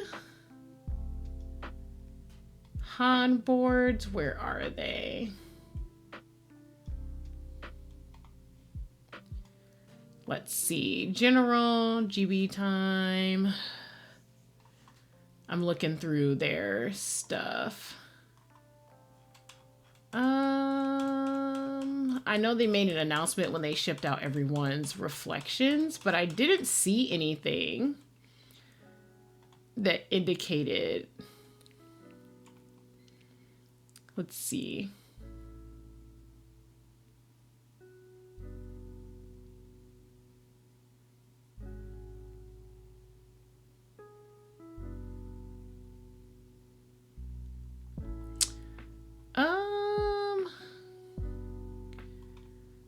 Yeah, they definitely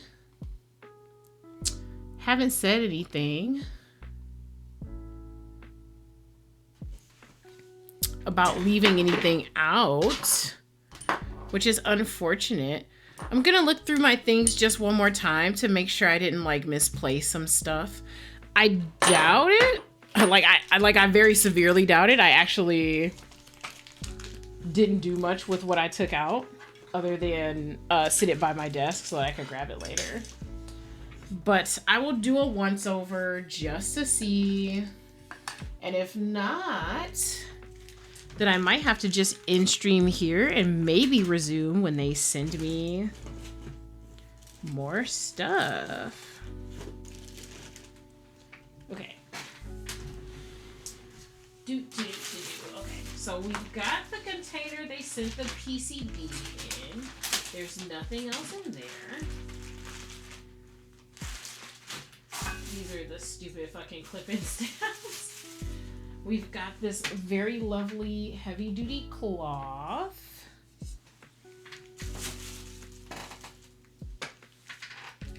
I've got the case.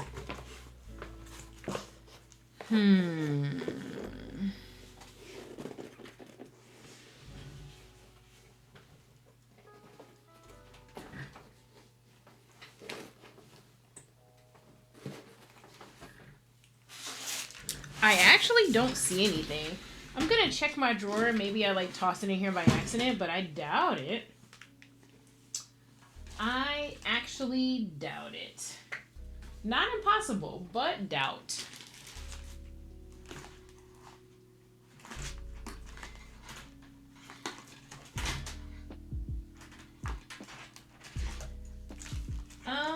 The only other thing I can think of, folks, is that when I opened the box to take the case out, maybe it fell out somewhere in my living room. I heavily doubt it, but I'm willing to try anyways. Went back in the VOD. Only bag you unpacked was the daughter board. Yeah, I thought, okay, thank you. I appreciate that. I thought so. I'm not above making mistakes or forgetting things. I'm definitely willing to start with myself first. So, okay. So they didn't give me the mounting gear, which sucks balls. And it does look like the JST cable position is quirky on purpose. So I think what I'm probably going to end up doing is calling it here and contacting them to get the mounting stuff. They talked about JST cable issues, so I'll probably hit them up about that while I'm at it and see. But honestly, if it doesn't cause the board to short, then like I'll just ask them to send me the mounting gear and call it a day, actually. So let me do myself a favor. I'm actually gonna close this up if it'll allow me to. I should be able to though. Yeah. The issue is just, I guess, it's not mounted properly, but that's fine. I'm gonna screw this down, but I'm not gonna like attempt a sound test or anything like that. It's not cushioned correctly. That's not gonna work out very well. So I guess we'll have to come back to this one. Unfortunate. Oh, that sucks. Yeah, it does suck. But you know what? I've definitely dealt with a lot of keyboard issues like over the years. Maybe not a lot. I don't want to make it sound like every board I've gotten has been like fucky or something like that. I've dealt with a handful of issues. This is not the worst one at all. They left out something in the package. They can easily just send it to me and then I'll be able to complete the board at a later time. That's definitely better than like bricked PCB or like cracks in the cracks on the case or something like that. The board is beautiful. The anode came out perfect. I'm just missing the mounting gear, and that's okay. I can definitely mount this and finish it later. I just feel bad. It's a very unsatisfying conclusion for you guys, because I know you guys have sat here with me for almost 4 hours. I do actually still love this board. If it's just a couple of pieces of silicone that are keeping me from building this board, let me tell you, I'll wait for them to send me a couple of pieces of silicone. Absolutely could be worse. Nothing's broken, and when I tell them it's missing, they'll probably just send it to me for free. Sounds fine to me. This is very fixable. Where's the last screw? It's over here. Mounting kit, silicone bumper, silicone feet heart. Yes, yeah, it's listed in the inclusion, so it's probably just a shipping error. Yeah, I'm thinking so.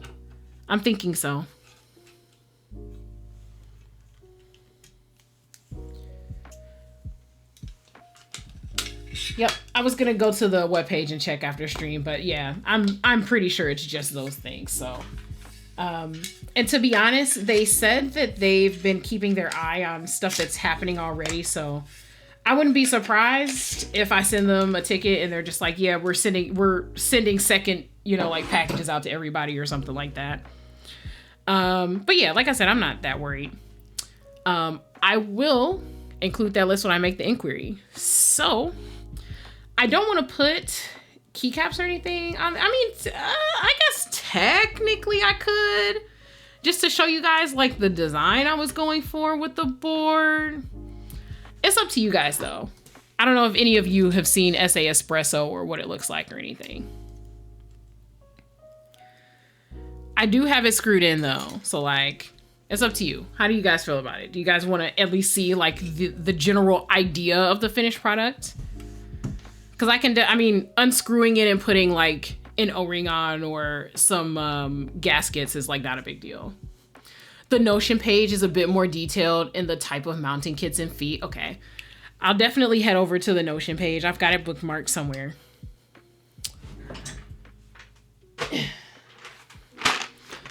In terms of just generally letting you see the keycap set, this is what we're working with in terms of colors to complement it.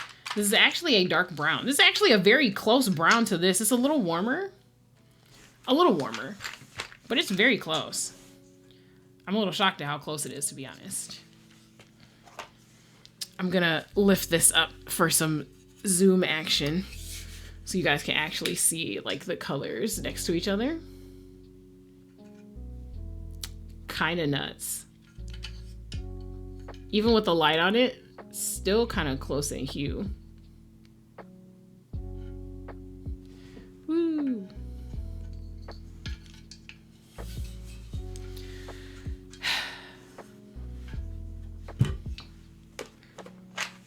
I can at least like, is that a 7U spacebar?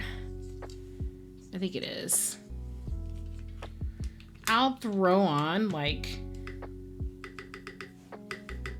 oh, I don't hear any ticking. Even without the gaskets. I'm sorry, I'm just excited that I actually balanced those wires correctly. I want to show you guys at least like the gradient. So maybe I'll try to like grab something from each row or whatever, just to like give you guys an idea of what it's supposed to look like. So I won't build out the whole thing, but I'll put a couple of things on just so you guys can see. Let's see.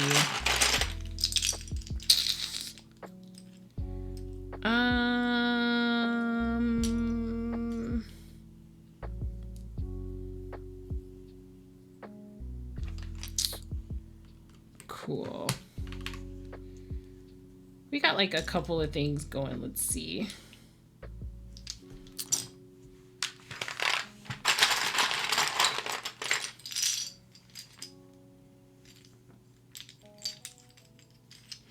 Oh, you know what would actually be a really good representation of it would actually be just to fill out like this side over here.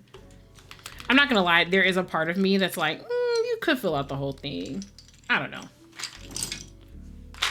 Maybe I will. I think, you know what? I think I will actually. I think I will. I will actually fill out the whole thing. I'll go ahead and put these keycaps on there. I'm not that worried about having to take it apart and do this again. It's not a big deal. I'll just have to take a couple of the keycaps off to reveal where the screws are, and then I can take it apart. I can at least show you guys like the idea of what the board is supposed to look like. Let's see, 1, 2, 3, 4, 5, 6, 7. But yeah, it's gonna be all cute and coffee themed or whatever. So again, we're not gonna do like a sound test or anything. I literally cannot do anything worthwhile given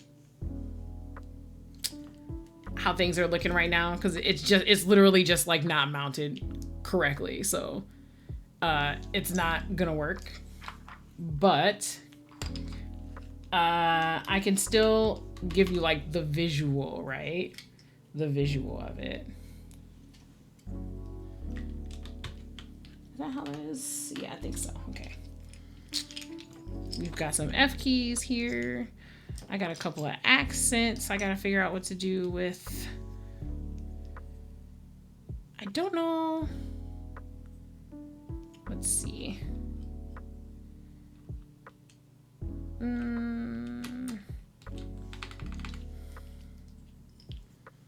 Okay, yeah, we got scooped letters here. Scooped J. I will say that the stabilizers actually came out really good for all of the difficulty for all the difficulty that I had with them. It actually turned out really well, which I think is hilarious. All right, there we go. You're gonna see it wobbling in the case. That's just because like there's no mounting to actually keep it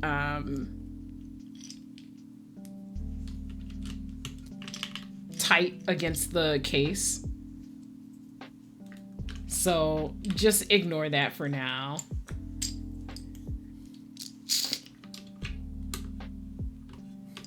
Let's see.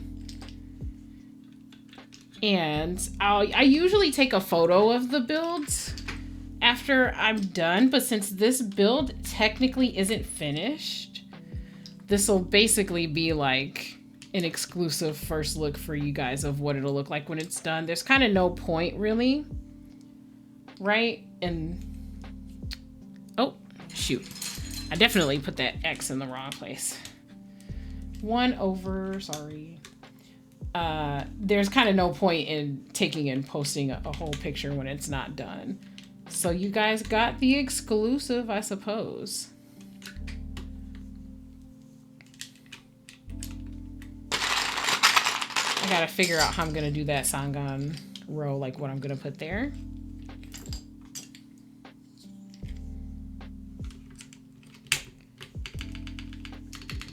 Ah, man, the stabilizers actually just turned out fire. That is so funny. That of all the things to actually not be fucked up, the stabilizer is actually not fucked up. Feels good, man. Feels good, man. We'll say that. We'll actually just say it feels good.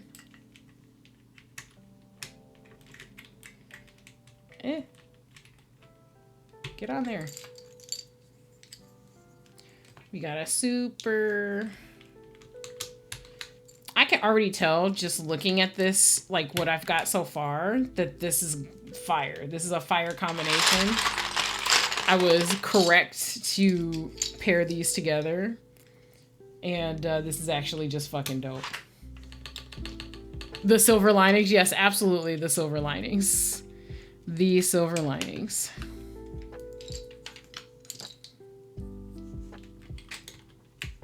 I gotta figure out what I'm gonna do with the F keys. I think it's F like 1 through 10 that's on here. Yeah, 1, 2, 3, 4, 5, 6, 7, 8, 9, 10 is how they have them done here. So we'll see about that. I don't think there's another key in place of backspace here. Also fire. Like, the build itself is shaking because it's not, you know, like mounted in there the way it's supposed to, but the stabs are rock fucking solid, man. That's great. It's good to have the reassurance that I actually can sometimes. That I actually can sometimes balance wires.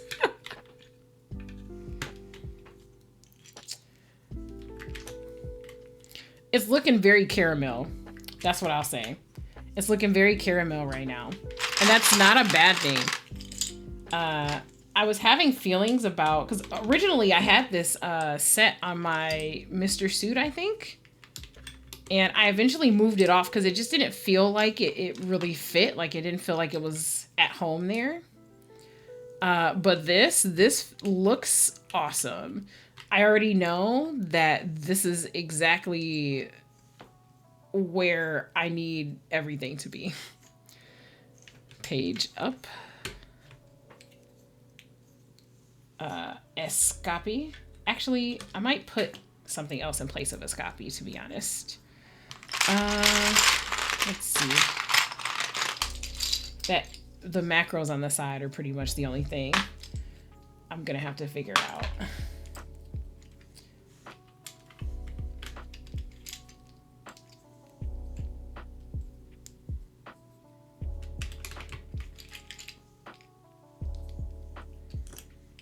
Oh, I think that unfortunately, I think that the novelties, all the cute novelties are not for Sangan bottom row. I'll double check to see, but just looking at a couple things, it's thrown into question. We'll see when we get there. Coffee bean.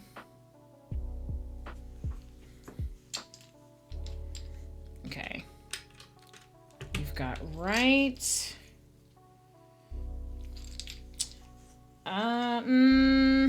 I'll wait. Usually I put the tilde there, but we'll see. We've got so many novelties. Oh my God.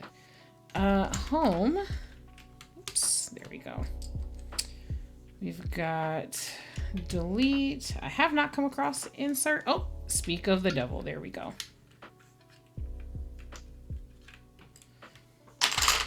This is such a lovely board, though.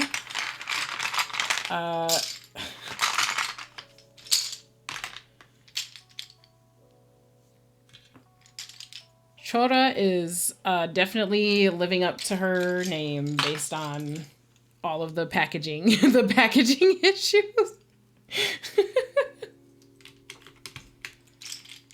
Okay.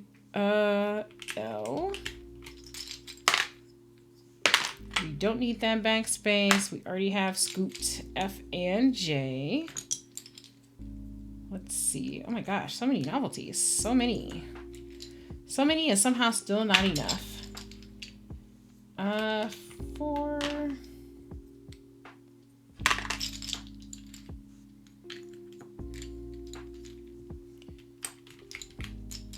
I was surprised we hadn't come across Y already. Usually Y is one of the first keys to be filled in for me.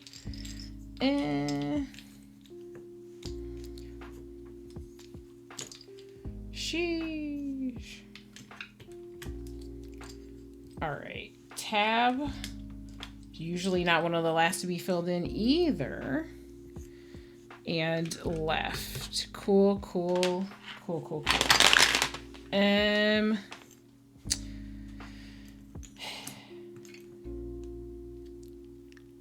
I'm probably just gonna put this up there for Escape. And then let's see whether or not these fit. For Sangan, I don't think so. Oh, actually, oh, I think it does actually. That's crazy. But in like the best way. There is another one.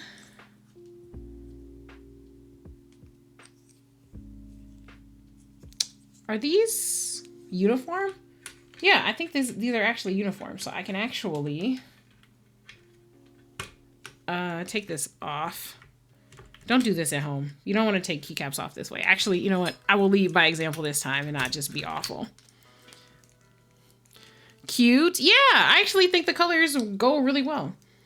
I think this row is uniform, so I can actually flip this and then have the symmetry.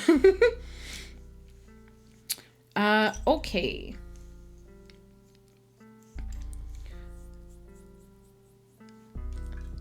So I guess we'll put super here for Windows. Usually I'll make this function, so I'll have to do that like a little later, probably. I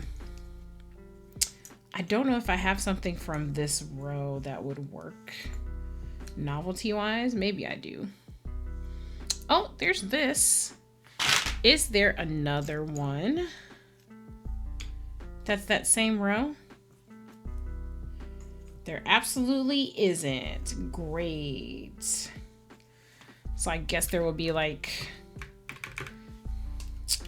I don't like duplicates when I do novelties if I can help it. So I'm actually just gonna put something else there. Let's see.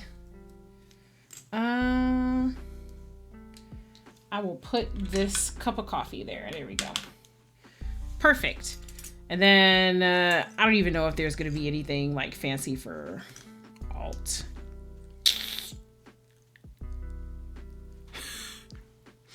I know I'm like over analyzing every single part of this.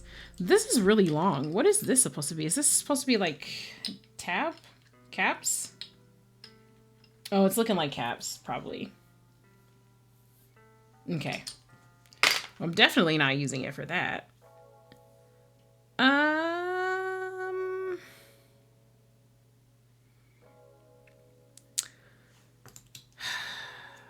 So I definitely have 2 of these. And I think these are meant to be the alt keys, which is like not what I want, right? So we're just stuck here in hell, in duplicates hell with this. with this novelty set. Like, why would they do this to me specifically? I feel like they're doing it to me. It's fine. I am just going to... Oh. Huh. This one is also actually that okay, all right. I see. They truly just did whatever they wanted is what it seems like. Great. For now, I'm actually just gonna put the cup here. For now. Because if I don't put something with an image there, my brain is gonna rot. And shoot. All right, so let's put the F row in there. I've kept you all waiting long enough. This FN key does not actually match that row, which is so unfortunate. The one U function usually is the same as whatever is in the bottom row, and that is not what's happening today. Cool. They took this cap and went suffer specifically. They absolutely did. I'm convinced. Oh, you know what I can probably do maybe? I think I know what I can do. If I don't use these, the novelties for here, and I just use the actual words. So I'll like replace the super and the function with like the actual image ones here. So we'll put this here for super. And then what was the other one? This one. Okay, cool. For function.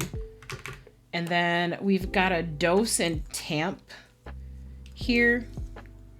So we're just going to use these. And the alts will just be words. And that's just what it's going to be. Because if I do anything else, I'll go crazy. We also have pull. But I think dose and tamp is fine. That's fine. We're not going to overthink it, even though that's usually what I do. All right, so the FN keys. We've got F9 and F10 here. I'm just gonna go in whatever order I can grab them.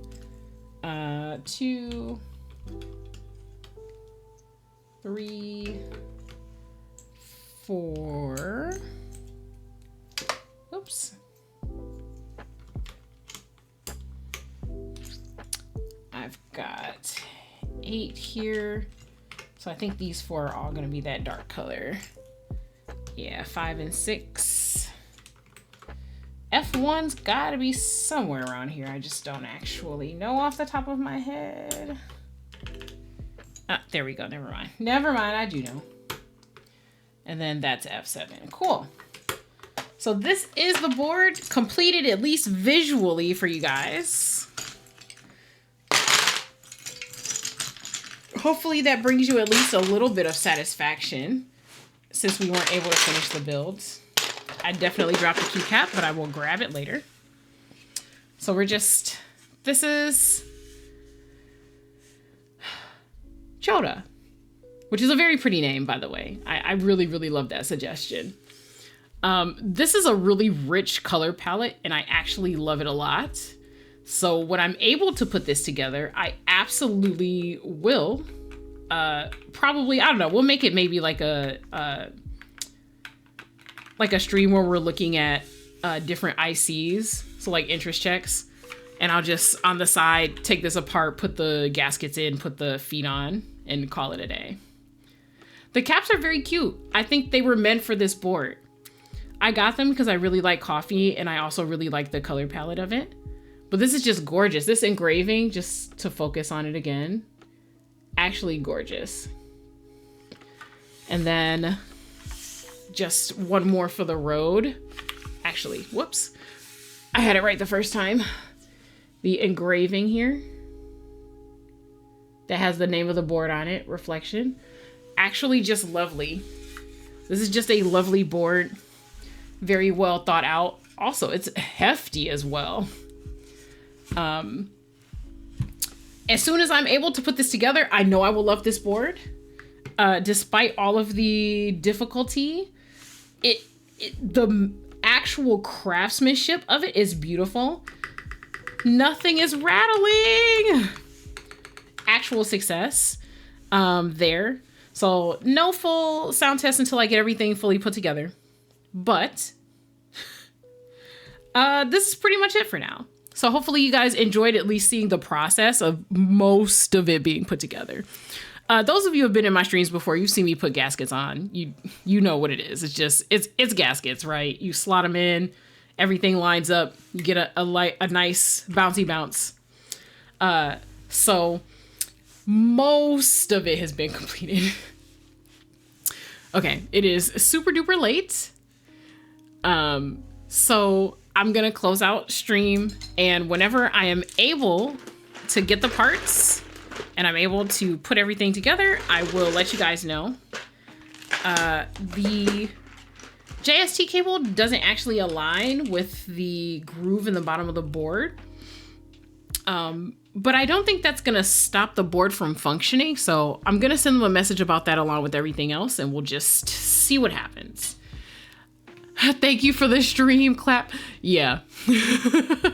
Thank you for hanging in there with me on the stream as well, because this is a little ridiculous, but mostly fun. I actually really like this. I can't wait to get the gaskets. I can just put them in there, live my best life on this board. This board is amazing. I already know I love it. Even just looking at it now brings me joy, even though it's not 100% functional. The switches work. The PCB works, no issues there. So it just is what it is for now. So thanks for hanging around for a ride. I will talk to you guys later.